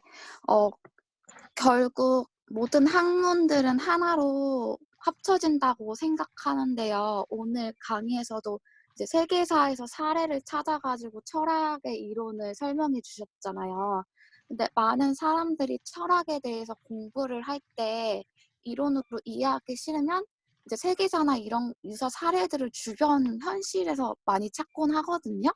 그래서 그런 것처럼 실제로 사실 철학을 이해하는데 과거 역사에서 사례를 찾으신 것처럼 보았을 때 이제 세계사를 함께 공부하는 게 철학을 이해할 때 도움이 된다고 생각하시는지랑 세계사 이외에 또 도움이 되는 게 뭐가 있는지, 그리고 또 많은 청년들이 철학 공부를 시작하고 싶은데 어려움을 겪고 있는데 혹시 입문으로 추천하시는 방식이나 뭐 책이나 다양한 학문이 있으신지, 학문 분야가 있으신지 궁금합니다. I think that all fields of academy are connected or can be integrated. And I think today's lecture was also an example of that because you explained your philosophy with an example from world history. Mm-hmm. And I see around me that many people who learn philosophy, they find examples in their surrounding world. They study philosophy and they find examples from history. So do you think that studying world history is helpful when understanding philosophy? And what other fields of study would be helpful for young people who want to begin studying philosophy and find it kind of difficult? Do you have any books that could be a first step, a helpful first step for people who want to start studying philosophy, or other fields that could be very helpful? Yes, I think there are two separate questions there, and I'll try to answer both. The first one is what books will be helpful. There's a book, I don't know if it's in Korean, the History of Philosophy by Julian Marias is the one I started with. It's from Spain. It exists in English translation, and I read it in English translation. So that's one good history of philosophy if it's in any language that people can read. In terms of fields that could be interesting for working with philosophy, pretty much any fields if you approach it the right way. When I was an undergraduate, I studied a lot of history of science. That was helpful to me to see that the process of making science is not quite what people think it is, and that also scientific breakthroughs can happen very suddenly simply by reconceiving our theory. I, as a freshman, first-year university student, I took a class on the history of the atomic theory. and it's one of the best things I ever took. To see how there was a debate between those who believed in atoms and those who didn't, it was quite fascinating to see all the different positions there had been on that issue over the years. More recently, I am teaching in an architecture school, so I'm trying to learn architectural history and theory, and that's been, you have to keep challenging yourself by trying to learn new fields that you don't know. You be a student over and over again. This is what I try. I always try to be a student about something at every time. 네, 말씀해주신 질문에 두 가지 질문이 있다고 생각하거든요. 하나는 어떤 책들이 도움이 될 것인가. 그것에 대해서는 제가 개인적으로 철학사를 공부할 때 시작을 했던 훌리안 마리아스의 철학의 역사라는 책이 있어요. 그 책을 번역이 돼 있다면은 추천을 하고요. 그다음에 철학과 함께 공부할 수 있는 분야는 사실 접근을 제대로 하면 어떤 분야든지 도움이 된다고 생각해요. 저 같은 경우는 과학사 공부를 굉장히 많이 했었고요. 과학을 만드는 방법, 그러니까 과학적 발견이라는 것은 사실 우리가 생각하는 방식대로 일어나는 일이 아니고 공부를 해보면 굉장히 갑작스럽게 일어나는 경우도 많다고 이제 알게 되었고요. 그리고 제가 대학교 1학년 때 원자론의 역사라는 수업을 들었었는데 그 수업이 굉장히 흥미로웠습니다. 그러니까 원자가 있다고 생각하는 사람들과 또 아니라고 생각하는 사람들 사이에서 그 논쟁과 다양한 입장들을 공부하는 게 흥미로웠었고 지금 같은 경우는 제가 건축학교에서 가르치고 있기 때문에 그 건축에 대해서 공부를 하고 있고 그러니까 새로운 분야를 계속해서 끊임없이 공부해야 한다고 생각합니다. 그래서 계속해서 스스로가 학생이 되어야 한다 이렇게 생각하고 있습니다.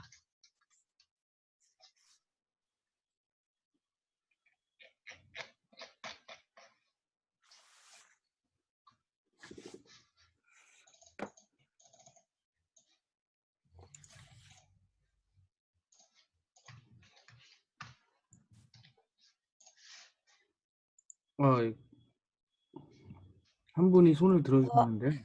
네. 안녕하세요. 네, 카메라가 잘 작동이 안 돼서 이렇게 흰색 바탕이라 죄송하고요. 제가 드리고 싶은 질문은 어떤 객체가 존재하면서 한 5-6번 정도의 되게 그 객체를 결정짓는 결정적인 공생이 일어난다고 말씀을 하셨는데 그게 어떤 5가지가 결정적인지가 결정되는 순간이 있는지 그게 궁금해요. 왜냐면은 제가 제 삶을 돌이켜보면서 어떤 것들이 있었을까, 과연 뭐 1가지가 지나갔을까, 2가지가 지나갔을까, 뭐 이런 식으로 제 자신에 대해서 생각을 해보다가 혹시 이것들이 제 인생이 뭐 만약에 제가 내일 없어진다면 바뀌는 건지, 일생을 다 마감했을 때 이것들의 중요도가 바뀔 수 있는 건지, 뭔가 어떤 게 결정적인 공생가가 결정되는 그 순간이 있는지 그런 질문이 생겼어요. 네. I'm sorry, my camera doesn't work well, so I had to have a white square instead of the camera. It's okay. I'd like to say hello, and I want to ask you a question about how you said there are 5 or 6 times a critical symbiosis occurs in an object's life, and I want to know how do you determine that the critical 5? Because when I look back on my life, I think about what has happened in the past and did I pass through these critical symbioses? Would I be able to know which ones are critical after my life's over, or would they change at the end of my life? And how do you determine which is critical? Great question. I look for things that are irreversible. So in my own case, living in Egypt for 14 years changed me irreversibly. I know that. I think sometimes you don't know them when they're happening. Sometimes things that seem very important to you turn out to not to be as important, but maybe you need a little bit of time to look back and see which changes were irreversible.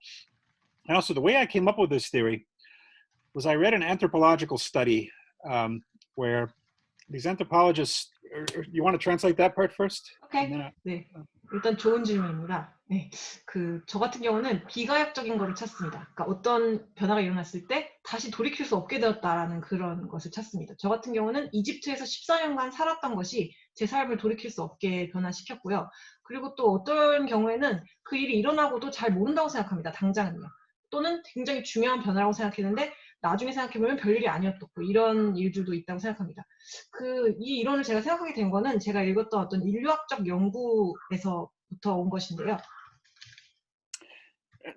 Where I came up with this theory was I read some anthropologists talking about a study they did where they studied people in all different kinds of society around the world, large cities, farms, tribes in the jungle, small towns, everything.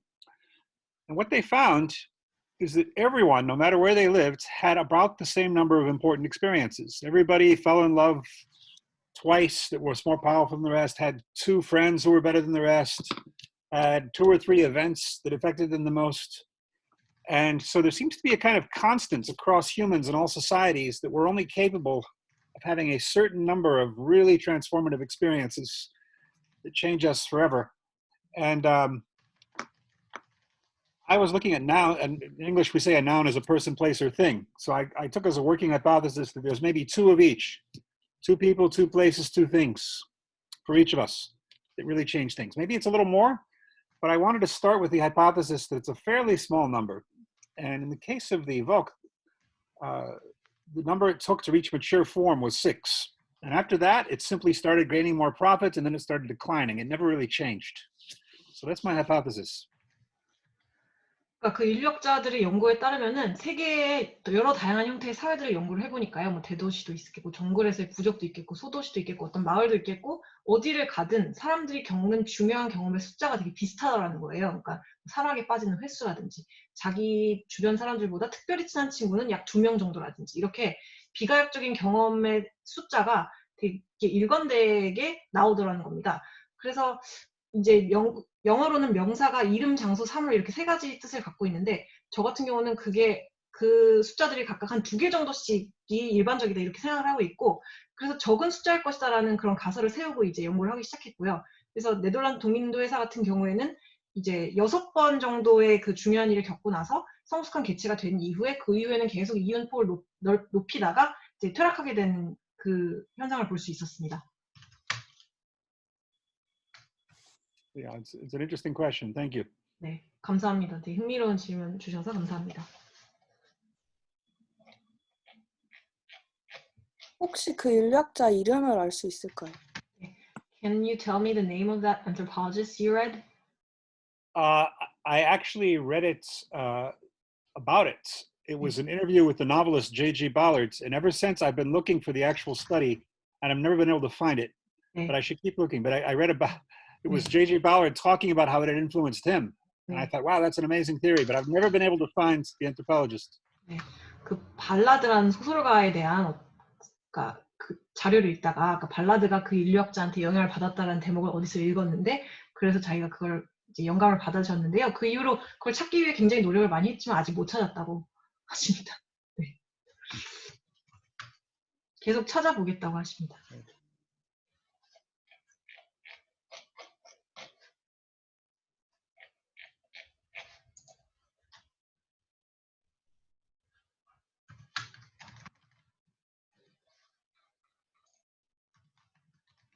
예, 또 한 분 손 들어주셨네요. 네, 들리시나요? 네. 잘 들립니다. 네네. 저는 이제 한국에서 공학을 공부하고 있는 학생인데, 객체지향 존재론이 가지는, 뭐랄까요, 그 존재론에 있어서의 공정성에 굉장히 공감을 해서 요즘 공부를 해보고 있는데, 질문이 2가지가 있는데요. 첫 번째는, 이제 비유물론의 한국어판 서문에도 나와 있지만, 네덜란드 독립도 회사나 혹은 이제 사회적 객체에 대한 분석이 그 이전에 져서 예를 들면 쿼드러플 오브젝트에서 나온 그 2가지 객체와 2가지 성질의 다이어그램으로 이제 분석이 되어 있는 게 일단 여기서 나온 서문에는 네덜란드 동인도 회사에서는 그게 없다고 나와 있지만 그런 구체적인 사례 분석이 있는지 일단은 여쭤보고 싶습니다. 그 내기업 객체 다이어그램으로 BOC를 분석한 것이 있는지를 질문하는 네, 거면 될까요? 네, 혹은 VOC가 아니더라도 그런 네. 이제 구체적인 사례, 그러니까 객체를 분석한 사례가 그 다른 다이어그램을. 저서에 네. 있으신지. 네. 네. Okay. I study engineering in Korea and I sympathize a lot with what you say in object-oriented ontology, so I'm studying it and I want to know how is there an example in any of your works where you use analysis in the analysis of social object, your diagram of quadruple objects? Very good. Oh. No, and that's one of the problems with immaterialism. There was an Iranian student I met, and his first question to me was, why don't I use the fourfold structure from quadruple object to explain symbiosis? And I just realized, oh, I didn't even think of that. I should show how it works with that. And I just haven't had the chance to write about it yet, but it's been noticed. This issue has been noticed, this absence. But I would like to do that. 네, 좋은 질문이십니다. 아직 없습니다. 그러니까 그게 비유물론의 문제 중 하나라고 저도 생각을 하고 있고요. 제 이란인 학생 중에 한 명도 왜 공생을 설명하는데 그 다이어그램을 사용하지 않았냐고 이 얘기를 저한테 했었고 그냥 생각을 못했던 것이고요. 아직 쓸 기회가 없었는데 네, 그렇다고 하십니다. 네, 감사합니다. 다른 질문 하나는 아까 이제 지젝하고 바디우의 이야기가 나왔었다는 것 같은데 저는 뭐 철학이나 사회론을 전공한 사람은 아니지만 지젝하고 바디우의 텍스트가 이제 매력을 가지고 다가오는 게 윤리에 있어서 굉장히 흥미로운 이야기를 해주기 때문인 것 같은데요. 가령 뭐 바디우는 진리, 사건, 주체에 대해서 이제 일관된 설명을 해주고 그렇기 때문에 매력으로 다가오는 것 같은데 객체지향 존재론에서는 객체하고 주체의 이분법을 탈피하기 때문에 뭐라고 할까 공정성의 측면이나 모든 걸 아우를 수는 있지만 윤리적인 객체와 윤리를 적용시키지 않아도 되는 객체를 분리를 할 수 있는지, 그러니까 다시 말해서 객체지향 존재론이 윤리학하고 어떤 식으로 연관이 될 수 있는지가 궁금합니다. 네, 윤리학이라고 하면 에틱스를 말씀하시는 거죠? 네. 네네. Okay. You talked about Zizek and Badiou today, and I'm not a student of philosophy or social theory, but I think Zizek and Badiou's work is very interesting because they tell us interesting stories about ethics. For instance, Badiou talks about truth, events, and subjects, and has a very consistent explanation about it. But object-oriented ontology tends to escape from that object-subject duality. But where is the place of ethics in that theory? What is the relationship with object-oriented ontology and ethics? Mm-hmm. It's a topic I've not published about because my thoughts about it are still early. I like to write about topics when I think I have something new to offer to the discussion. And of course, I've been very interested in Aristotle and Kant and some other famous things in ethics. But the person in ethics who influenced me the most is Max Scheler, the German philosopher. And maybe I'll stop here and let you translate. Okay, Scheler, right? Scheler, yeah, I'll type it. 네, 아직 출판을 이 주제에 대해서는 하지를 못했습니다. 윤리에 대해서는요. 그러니까 제가 뭔가 글을 쓸 때는 새롭게 할 얘기가 있을 때 쓰거든요. 그리고 아리스토텔레스와 칸트에 대해서는 쓴 적이 있지만 윤리학과 관련해서는 저에게 가장 큰 영향을 준 사람은 막스 실러입니다. 네. Right. Now, Scheler has an interesting relation to Kant's ethics. Kant thinks that ethics is about duty and it's universal for all humans. And it's not about consequences. It's not about whether good or bad things happen as a result of your actions. It's just about whether your action itself is good. And I'll let you translate that. 네, 칸트 같은 경우에는 I'm sorry, can you repeat the explanation about Kant? 네. Sure. Kant's ethics is about how ethics is an ethics of duty and it's universal for all humans. And an act is not ethical if we do it for some other motivation, like we want to feel happy with ourselves or we want to go to heaven instead of hell. In order to be ethical, an act must be motivated only by duty. This is Kant.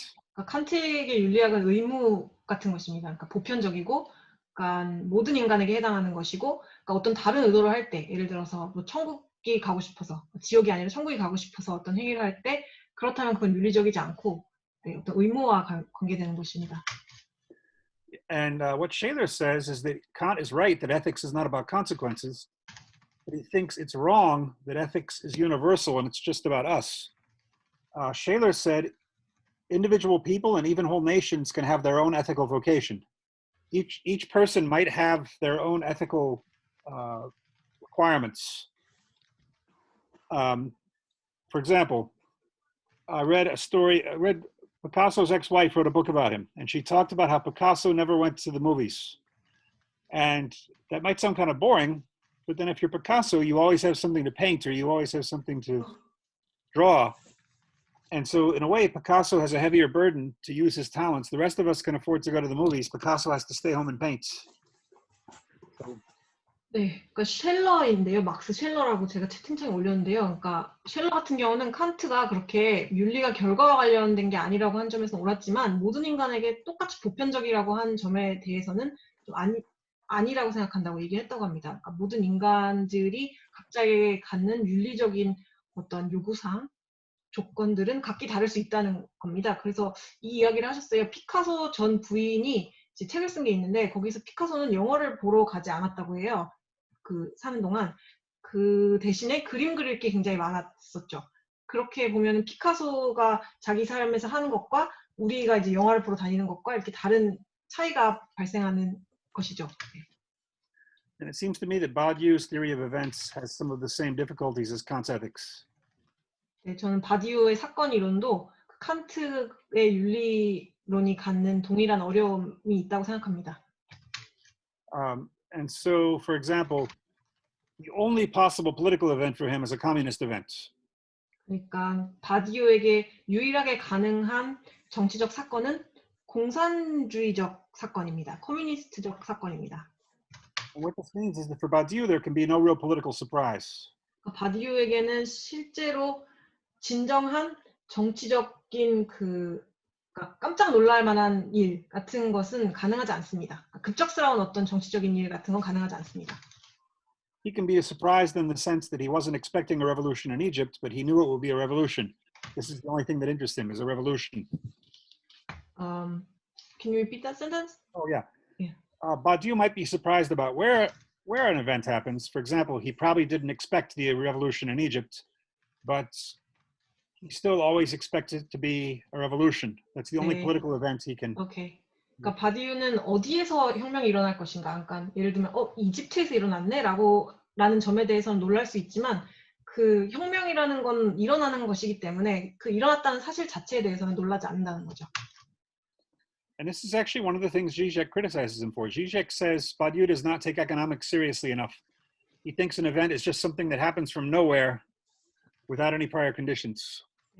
지젝이 바디우를 비판한 지점도 이것인데요. 바디우가 경제학을 진지하게 고려를 하지 않는다는 겁니다. 그러니까 어떤 미지의 곳에서부터 갑자기 오는 걸로 바디우는 혁명이 그렇게 생각한다는 겁니다.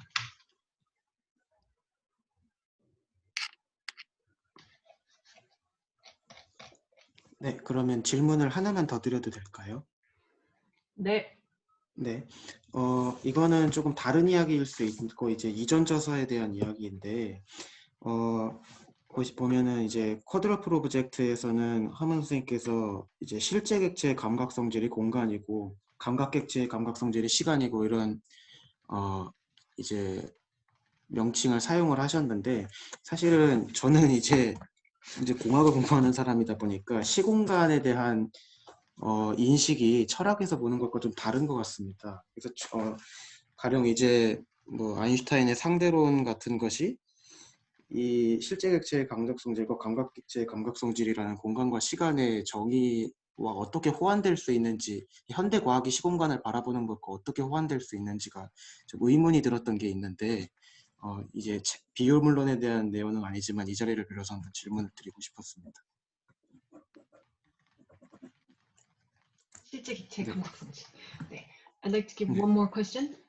It would be about a different book, Quadruple Objects. Right. In Quadruple Objects, you talked about how the sense, I don't know the exact English term because he said it in Korean. The sensual quality of the real object is space, and the sensual quality of sensual object is time.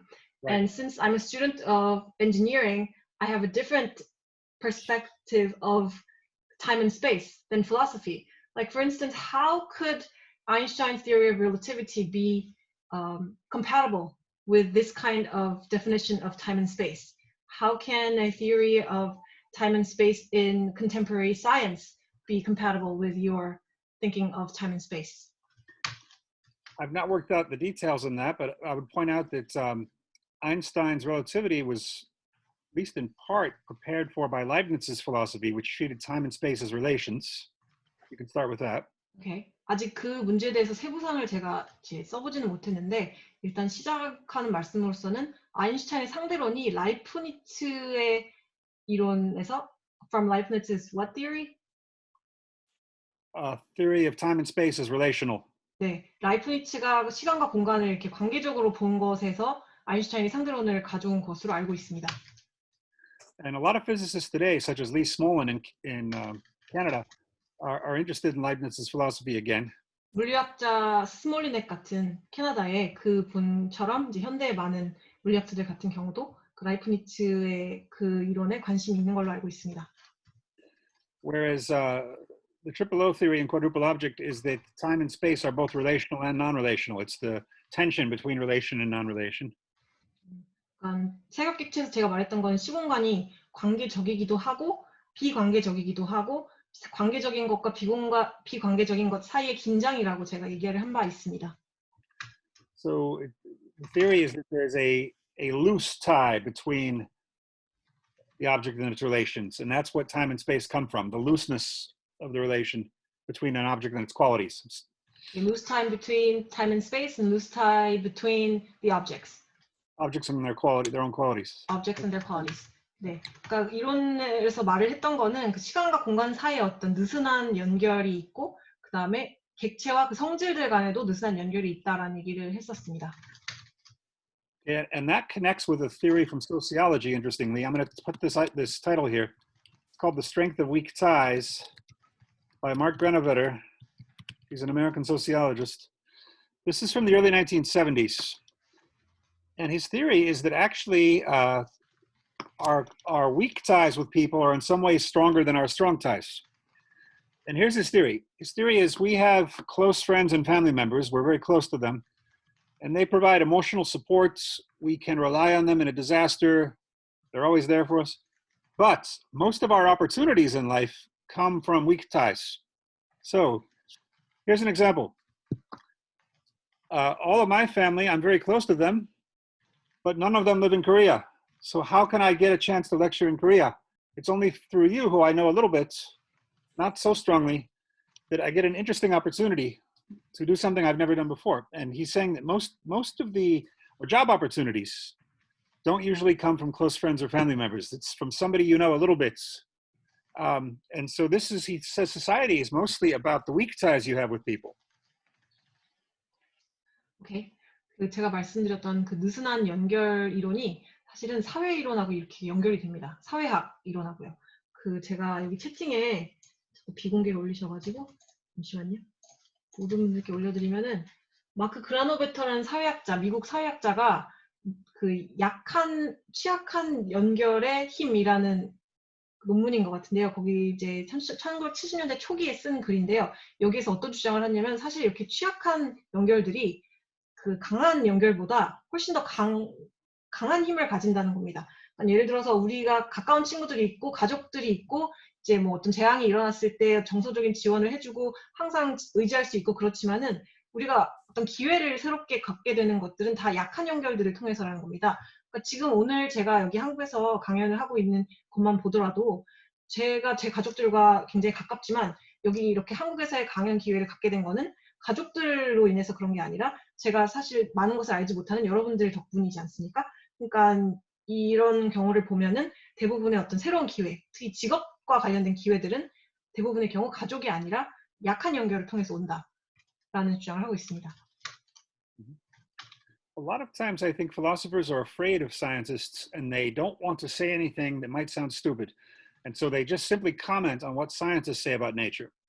But some scientists are getting tired of that. They want philosophers to challenge them more and stimulate them more. 많은 경우에 철학자들이 제 생각에는 그 바보 같다라는 말을 들을까봐 과학에 대해서 말을 하는 거를 두려워한다고 생각합니다. 그런데 과학자들이 이제는 그런 것에 지쳐가고 있으며 오히려 철학자들이 자기 분야에 대해서 좀 더 많은 이야기를 해줘서 도전을 해주기를 그렇게 바라고 있다고 생각합니다.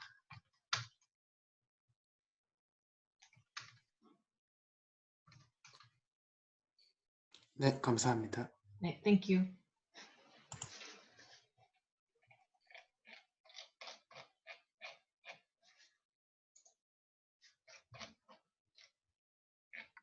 아, 예, 또 한 분 손 드셨네요.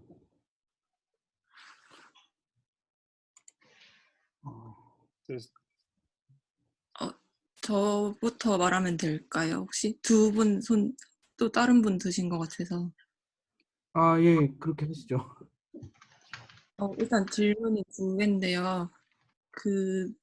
저도 네 겹의 오브젝트 오리엔티드 온톨로지 그 책에서 오르테가 얘기하시면서 메타포 얘기를 하신 거랑 관련해서 오늘 비유물론 얘기를 좀 관련해서 여쭤보고 싶은 게 초반에 비유물론을 설명해 주시면서 이미지를 지칭하는 것은 아니라 진료가 형상이라는 것에 주목해서 이런 용어를 쓰신다고 한 게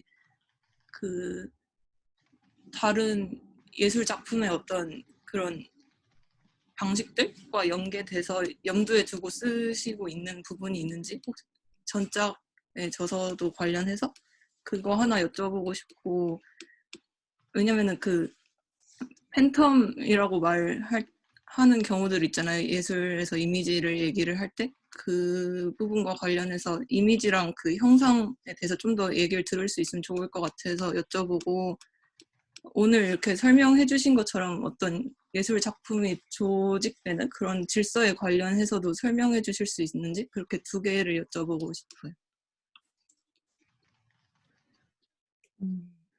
네, 일단 그대로 한번 전달해 보겠습니다. 제가 잘 이해한 것 같진 않지만. Okay, I have two questions. I read your book, Object-Oriented Ontology, and in that book you talked about Ortega and you talked about metaphors. Yes. And in relation to that and your book, Materialism, today in your lecture today that you focused on not the image, but the form. And I want to know if you are thinking about other artworks and also related to your previous book. Because when we say phantom in arts, it's related to the image and the form of art. I'm not sure I understood well, but I want to know. I want to hear some more about this part of your explanation, and I want to know if you can explain a little bit about how an artwork is organized or the order of the artwork. That's what she said. Yes, and first I should say that I didn't mention symbiosis is a kind of metaphor. 공생이 일단 비유, 은유의 일종이라고 이야기를 해야 할 것 같습니다. And the metaphor, you still there? It looked like you froze for a second. Okay. The metaphor for me is a case where one object takes on the qualities of another. And this, for me, is how the artwork happens. That the beholder of the artwork replaces the art object because the art object vanishes, but the qualities are still there. And so I, the beholder, am persuaded to perform the qualities of the missing object. The object withdraws. Whereas a literal object, there's no difference between the object and its qualities. In an art object, the object and qualities are split, and the object, since it's a real object, disappears. I have to become the real object. So all art is theatrical in that sense. 그 메타포라고 제가 말할 때는 그러니까 어떤 객체가 다른 객체의 성질을 이렇게 가지고 오고 그 실제 객체는 뒤로 물러나게 되는 그런 거를 지칭을 합니다. 그래서 예술 객체가 그것을 계속 하는데요. 그러니까 객체와 성질이 예술 객체 같은 경우는 분리가 된다고 생각합니다. 실제로 객체는 뒤로 물러나고 예술 작품이 그 성질을 갖게 되고 그런 의미에서 모든 예술은 연극적이다라고 볼 수 있을 것 같습니다. And I'm currently working on Architecture and Objects, which is the follow-up to Art and Objects, which is already published. 네, 그리고 저는 지금 제가 예술과 객체라는 책을 이미 썼고 지금 그 후속으로서 건축과 객체라는 책을 집필하고 있습니다. She must have read Object-Oriented Ontology in English because I think the Korean is not published yet, is it? 네, not yet. 아직 한국판이 나오지 않았는데요. 객체지향 존재론을 영어로 읽으신 거냐고 그렇게 물어보십니다. 네. 네, yes. 네. English. Okay. 그래서 아마 잘 이해를 많이 못했을 것 같아요. 네. 네, she's not sure she understood it well, but she read it in English. I see. Okay. 아까 질문하려다 못하신 분 질문해 주시면 될 것 같아요. 목소리 들립니까? 네. 네. 네. 저는 이제 그 강의 후반에 말씀하셨던 그 유령 객체에 대해서 궁금증이 생겼는데 그 유령 객체의 성질에 대해서 정확히 잘 모르겠거든요. 그것이 이제 어떤 객체가 미래에 대해서 열려 있는 가능성의 영역에 대해서 아는지 아니면은 단순히 그 객체가 보이지 않는 것인지 그것이 좀 궁금했고요. 그다음에 그렇다면 만약 이제 유령 객체가 있다면은 그 리얼리즘 객체라는 것과 그 유령 객체의 특징이 또 있는지 그리고 또 이제 어떤 유령 객체가 어떻게 미래에 전개될 수가 있는지 그것이 좀 궁금했습니다. 네, 유령 객체가 있다면 유령 객체와 무엇의 차이를 말씀하셨어요? 그 리얼리즘 객체가 또 혹시 따로 있는지 그 좀 실제적 객체요? 네네. 네네. 유령 객체의 실제적 객체가 따로 있는지요? 네. 네. 네.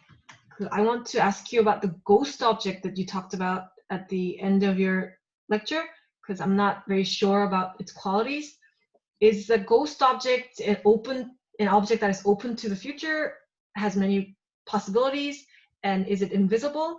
And if there are ghost objects, does it have its own real object? Actually, I should say the ghost object is a real object. You can think of it as an opportunity. It's an object that's there that no one comes in relation to it, even though they could have. And this is what I mean by a missed opportunity. You can start with that. 네. 그러니까 유령 객체도 실제적 객체라고 말을 하겠습니다. 그러니까 기회 같은 것입니다. 있는데 유령 객체는 있는데 그것과 관계되는 것이 아무것도 없는 거죠. 그러니까 제가 놓쳐버린 기회라고 말할 때 그런 것입니다. And it's hard to find examples because it's hard to prove which ones existed and which ones didn't. But you can think of cases where something could have gone either way. It went one way instead of the other. So you could say maybe President Hillary Clinton is a ghost object. We can wonder what would have been different about the last 4 years if Hillary Clinton was elected instead of Donald Trump. It'd be a very different world, I think. And it was possible. Right? No one was expecting Trump to win, so it was very possible for Hillary Clinton to win. And obviously, many different consequences would have happened that did not happen. And so that's a pretty solid example, I think. There was a ghost object that was there that nobody ever came in relation to it enough to make her the president. 얘를 사실 찾기가 힘든데요. 왜냐면 있었던 걸 증명하기가 쉽지가 않아서. 그런데 이런 겁니다. 어떤 것들이 다르게 되었을 수도 있을 가능성이 있었던 거. 그러니까 힐러리 대통령, 그러니까 대통령 힐러리 이런 거가 좋은 예가 될 수 있을 것 같습니다. 만약에 힐러리가 대통령이 되었다면 4년간 무엇이 달라졌을까? 저는 다른 세계였을 것 같다고 생각이 들거든요. 그리고 충분히 가능한 일이었습니다. 왜냐하면 트럼프가 이길 거라고 아무도 예상을 못했으니까요. 그리고 다른 결과들을 가져왔을 것이고, 그러니까 그런 것입니다. 힐러리가 대통령이 되었을 것처럼 그 관계 속으로 충분히 많은 것들이 들어가지 못한, 그러니까 아무것도 들어가지 못한 그런 것을 유령 객체라고 부릅니다. Or another ghost object, the United States that handled coronavirus responsibly. Because as you probably heard, United States and South Korea had first coronavirus case on the same day, right? Really? And South Korea is considered a model for handling it well. You didn't have as many cases. United States is a disaster. So we did something wrong. We didn't do some things that Korea did. What if we had? What if we had handled it that well? We wouldn't be in such a terrible situation right now. There will be people who died who are still alive today in that situation. So that's another example of a ghost object. 또 다른 예로 코로나를 미국이 책임 있게 다루었더라면 이런 것도 유령 객체가 될 수 있었습니다. 아시는지 모르겠지만 코로나의 첫 사례가 한국과 미국이 같은 날에 있었습니다. 그런데 한국은 그 대처를 잘했고 어떤 모델이 되고 있는 반면에 미국에서 저희는 지금 재앙을 겪고 있습니다. 그러니까 뭔가를 잘못한 것이죠. 근데 한국이 했던 것처럼 미국에서도 대처를 했더라면 이렇게 끔찍하지 않았을 것이고 지금 사망한 사람들이 살 수도 있었을 것이고 네, 그런 것도 유령 객체라고 할 수 있겠습니다.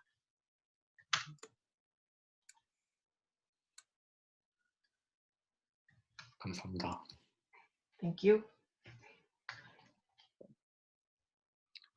This is a great audience. People ask you very serious questions. 네, 굉장히 진지한 질문들을 해주시는 매우 멋진 참가자분들이라고 하십니다. 네.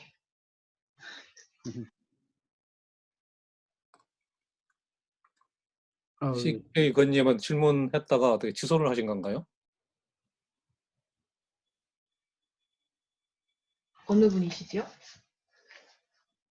아, 좀 손을 들었다가 아, 손 네. 든 게 사라졌어요. 네. CK 아까 질문해 주셨던 분인데, 네, 아, 남아 있는 거예요? 네, 그래서 다시 내리신 것 같습니다. 아, 그리고 한 분이 지금 화면상으로 손을 드셔서, 예, 지금 풀어드렸는데요. 말씀하셔 볼래요? 네, 목소리 들리시나요? 네. 네네. 네. 안녕하세요. 안녕하세요. 네.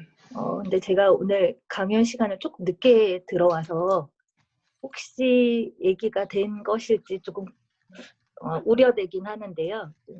질문이 아까 그 한국에서 어떤 학문들이 유행을 하느냐에 대한 얘기가 그 이게 대화에서 살짝 오갔던 것 같아요. 근데 제가 생각하기로는 그 현재 한국에서 뭔가 개별적 관심이나 유행을 넘어서 그 사회적으로 굉장히 많은 영향을 끼치고 있는 학문이 그 페미니즘 혹은 페미니즘 관련 학문들, 연구들이나 학문들이라고 생각을 하거든요. 근데 제가 이렇게 생각을 했을 때 그 큰 흐름에서 어떤 객체지향 존재론도 그다음에 페미니즘도 뭔가 인간 중심주의 혹은 맨이라고 하는 큰 인간 중심주의를 벗어난다라는 의미에서 뭔가 유사한 측면이 있다라고 생각이 되는데요. 그래서 이제 질문이요. 그러니까 객체지향 존재론과 페미니즘 이 두 개가 뭔가 연결되는 지점들에 대해서 뭔가 고민해 보신 적이 있는지 혹은 그 둘, 그러니까 객체지향 존재론과 페미니즘이 어떤 관계가 있는지에 대해서 뭔가 말씀해 주실 수 있는 견해가 있으면 좀 들어보고 싶고요. 그다음에 실제로 그 다음 질문입니다. 실제로 객체지향 존재론이 페미니즘의 관점에서 해석되거나 혹은 뭐 인용됐던 사례가 있는지 그런 것도 있다면 듣고 싶습니다. 네. Yes, I was a little late for today's lecture, so I'm a little worried if you already talked about it. But I heard that you talked about previously about which kind of field is popular in Korea. And I think in today, right now, socially, feminism is very influential, and feminist studies and feminism. And when you view the big picture, I think that object-oriented ontology and feminism both tries to get away from the man-centrism or human-centrism. So I think there's a similarity there. Can you tell me a little bit about the relationship between object-oriented ontology and feminism? Which aspects could be connected? What relation they have? And are there examples where there are feminist interpretations of object-oriented ontology? Yes, there's a book called Object-Oriented Feminism, written by some feminists about how to apply OOO to the feminist questions. 네. And so there's that resource. 네. There is also the fact that, well, there's a similarity and difference, which is that feminists tend to be anti-essentialist, right? Object-oriented ontology is an essentialist philosophy, but it does not think that essence can be known. And that to me is the real problem with the old essentialism. The idea that we can know what woman's nature is, and so women are assigned a role in society based on that nature, or that Arabs, we know the essence of Arabs to be undemocratic or something like this, and therefore, the problem for me is that when you claim to know the essence, it has a bad political effect. The essence in OOO is completely unknowable. And so this might be another point of contact. So those are the two first things I would say. 네, 두 가지 말씀드리겠는데요. 일단 객체지향 페미니즘이라는 책이 있습니다. 네, 페미니스트들이 어떻게 하면 객체지향 철학을 페미니즘에 적용할 수 있을지를 탐구한 그 책이 있어서 말씀드리고 싶고요. 그 다음에 객체지향 철학과 페미니즘에는 어떤 유사성들과 차이들이 있을 텐데 일단 반본질주의잖아요. 페미니즘은 많은 경우에. 근데 객체지향 존재론은 본질주의 철학이기는 한데 그 본질을 알 수가 없다고 봅니다. 그러니까 제 생각에는 낡은 본질주의의 문제점은 예를 들어 여성의 본질을 알 수 있다. 여성은 이러이러한 존재다. 이렇게 말하고 또는 아랍의 본질을 알 수 있다. 그래서 아랍인들은 뭐 원래부터 비민주적이다. 이런 식으로 말을 함으로써 그 정치적 결과가 굉장히 좋지 않다고 생각합니다. 그런데 객체지향 철학은 본질이 있지만은 본질을 우리가 결코 알 수 없다고 말하기 때문에 그 지점에서도 페미니즘과 좀 통하는 게 아닌가 이렇게 생각하고 있습니다.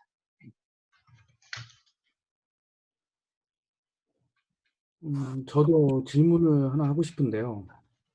우선 그 오브제 오리엔티드 온톨로지의 영향을 받은 건축가들이 작업을 할 때 보면 이제 디지털 컴퓨테이션 작업을 많이 하고, 그러고 이제 그 어떤 것으로도 환원되지 않으려고 하는 그런 하기 때문에 건물의 어떤 형태 같은 것도 굉장히 기괴하고 낯설고 이런 형태를 많이 만들고, 하몬 스님이 계신 그 사이아크의 작업들도 보면 그런 어떤 경향들이 강한데, 그게 하나의 어떤 스타일로 좀 굳어지는 측면도 없지 않은 것 같은데요. 그런 면에서 그러한 작업들이 그 객체지향 철학에서 말하는 그 객체의 어떤 그 물러남, 그러면서 거기서 이제 나오는 어떤 스트레인지니스를 잘 반영하고 있는 것인지, 이런 거에 대한 의견을 좀 여쭤보고 싶은데요. 예. 네. When I look at the work of architects who was influenced by object-oriented ontology, they use digital computers because they don't want to be reduced to anything. They make these weird, strange forms when they make their buildings. And a lot of work from SciArc is also like that. And I think that this has become a sort of a style. It's being consolidated into a certain style. And in your opinion, do you think that these kind of works, do they show what object-oriented philosophy says when you say withdrawal and when you say strangeness? Do these works reflect this kind of philosophical concept well, in your opinion? Well, I'm still a newcomer to architecture, and so I want to be careful about endorsing any particular style. But some of these authors, like Tom Wiscombe wrote an essay on architecture. He's one of the architects at SciArc that was What's his in name? dialogue with Tom Wiscombe. I'll type it. Yes, Tom Wiscombe. He wrote an article that's one of the clearest applications of object-oriented ontology to architecture. I really like that article. Whether or not his buildings are a perfect example of Triple O style, I don't know. I want to let the real architectural critics talk about that and hear what they say. I'm just now developing my own views on architecture in this book that I'm writing. I like this SciArc style. These are my students, and even though I don't teach them design, I just teach them philosophy, I feel close to these students. So I like what's happening. There's also Mark Foster Gage at Yale, who's doing it in a different way. I taught with him at Yale last semester. I'll type his name. 네. 그러니까 저도 건축에 막 입문하는 입장이어가지고요. 어떤 특정 스타일을 지지한다고 말하기는 좀 조심스러운데요. 그 톰 위스콤브라는 그 사람이 그 오브젝트 오리엔티드 온톨로지 객체지향 존재론을 건축에 이제 적용한 어떤 글을 썼고 그 글을 굉장히 잘 읽었습니다. 그런데 그런 건축물들이 제 철학의 사례인지는 그건 잘 모르겠습니다. 그건 건축평론가들께서 이야기하시게끔 하고 싶고요. 그리고 건축물에 대해서 말하자면은 그 건축물들이 제가 비록 그들에게 디자인을 가르치거나 그러진 않고 철학을 가르치지만 제 학생들이고, 그래서 그들이 만드는 것을 좋아합니다. 네, 그리고 마크 포스터 게이지라고 제가 예일에서 같이 가르쳤던 그 연구자도 있습니다. 네, 제가 이렇게 가르쳤다는 게 아니라 저와 함께 교수로 있었던. 네.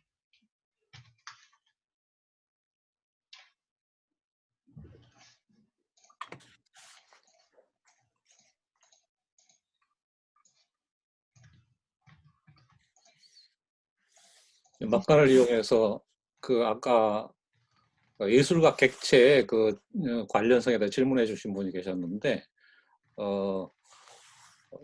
2020년에 올해 최근작이 그 예술과 객체라는 책인데요. 그 책하고 스페큘러티브 리얼리즘 관련 책들을 우리가 그 폴리티 출판사하고 지금 협의 중이라는 것을 말씀드리고 싶습니다. 특히 이제 예술가 객체 같은 경우는 그 미학이 하위 철학이 아니고 제일 철학이라고 하는 그런 입장에서 굉장히 그 예술 자체를 중점적으로 분석하는 책이기 때문에 우리가 꼭 출판을 했으면 좋겠다라는 생각이 드는데 관심을 가져주시면 좋겠습니다. 네. I'd like to add that the person asked the question previously about art and objects, and your 2020 published work is Art and Objects, and we are working trying to get the Korean rights for that book and speculative realism related books, and especially the book Art and Objects. You argue that aesthetics is not a sub philosophy, but it is a primary philosophy, and you analyze art at the center in that book. So we really want to publish it. That he wanted to share that with everyone, and that people should be interested in the future. I'm excited to hear that. Thank you. 네, 감사합니다.라고 하셨습니다. 네. 한 분이 손을 들어주셨는데 이제 거의 3시가 넘어서 마지막 질문으로 해야 될 것 같아요. 그래서 우선 응소를 해드릴게요. 네, we are going to take the last question because the time is past 2 hours. It's bedtime over here almost. 네, 이제 잘 시간이 되었다고 하셨습니다. 거의 잘 시간이 되었다고. 네, 한 분.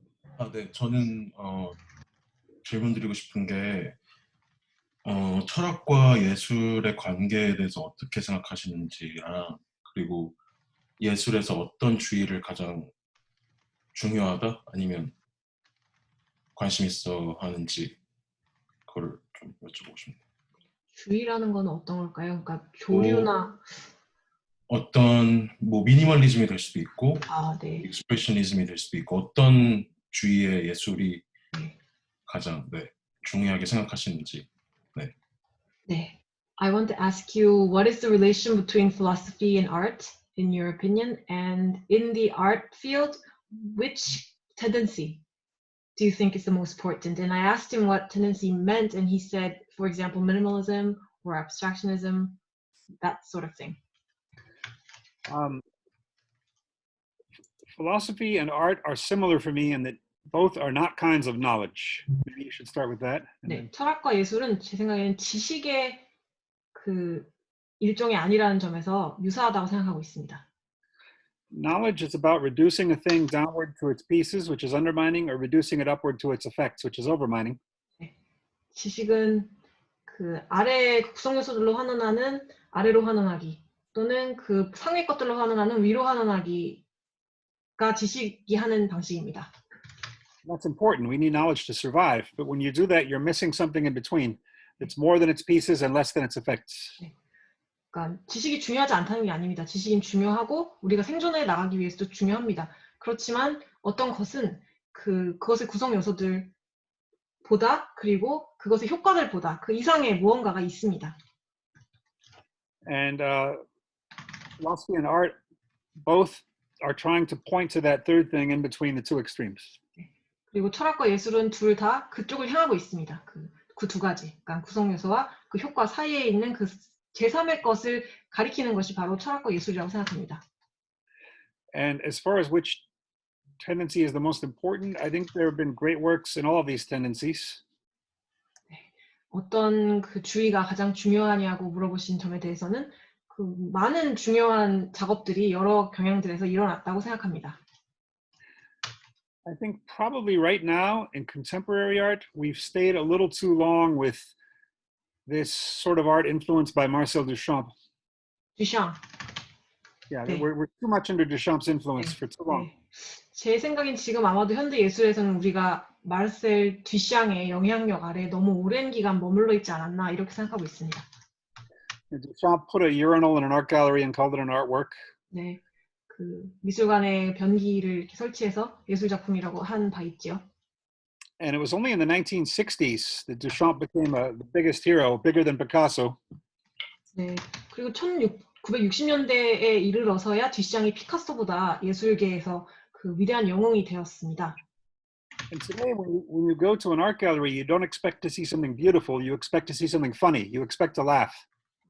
그래서 우리가 오늘날에는 예술 작품을 보러 어떤 갤러리에 갈 때 뭔가 아름다운 걸 보러 간다기보다는 웃으러 갑니다. 그러니까 웃긴 거를 보러 가는 경우가 많아졌다고 생각합니다.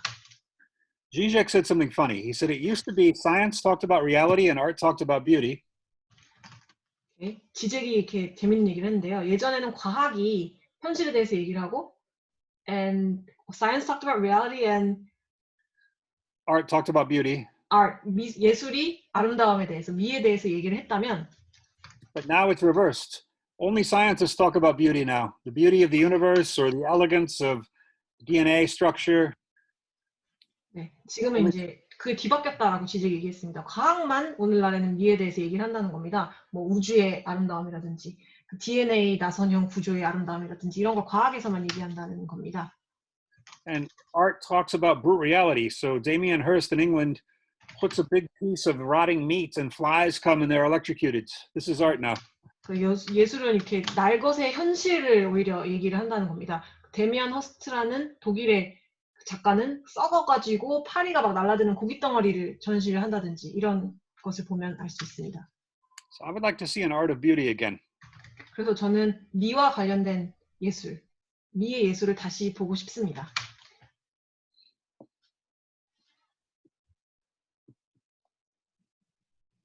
네, 그러면 뭐 더 질문이 없으시면 오늘 또 강연도 잘 해주시고 질의응답 또 성실히 답해주셨던 선생님 마지막 말씀 듣고 큰 박수로 오늘 행사를 마무리 짓도록 하겠습니다.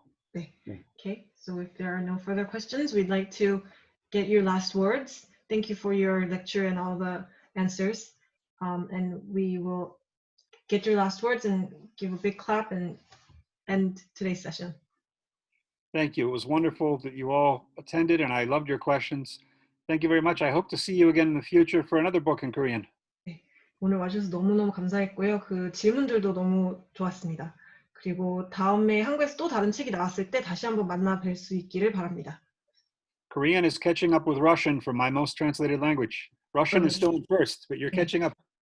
네, 그 지금으로서는 러시아어가 제 책이 출판된 가장 많은 책을 출판한 언어인데요. 한국이 빠르게 따라잡고 있다는 사실을 좀 말씀드립니다. 네. 네. 예, 그럼 수고하셨습니다. 또 오늘 강의가 유익하셨다면 책 비유물론과 갈무리 출판사의 어떤 도서들에도 많은 관심과 응원 부탁드립니다. 예, 감사하고 모두 수고하셨습니다. Thank you very much, everybody. 감사합니다. 감사합니다. Thank you. Thank you. 요.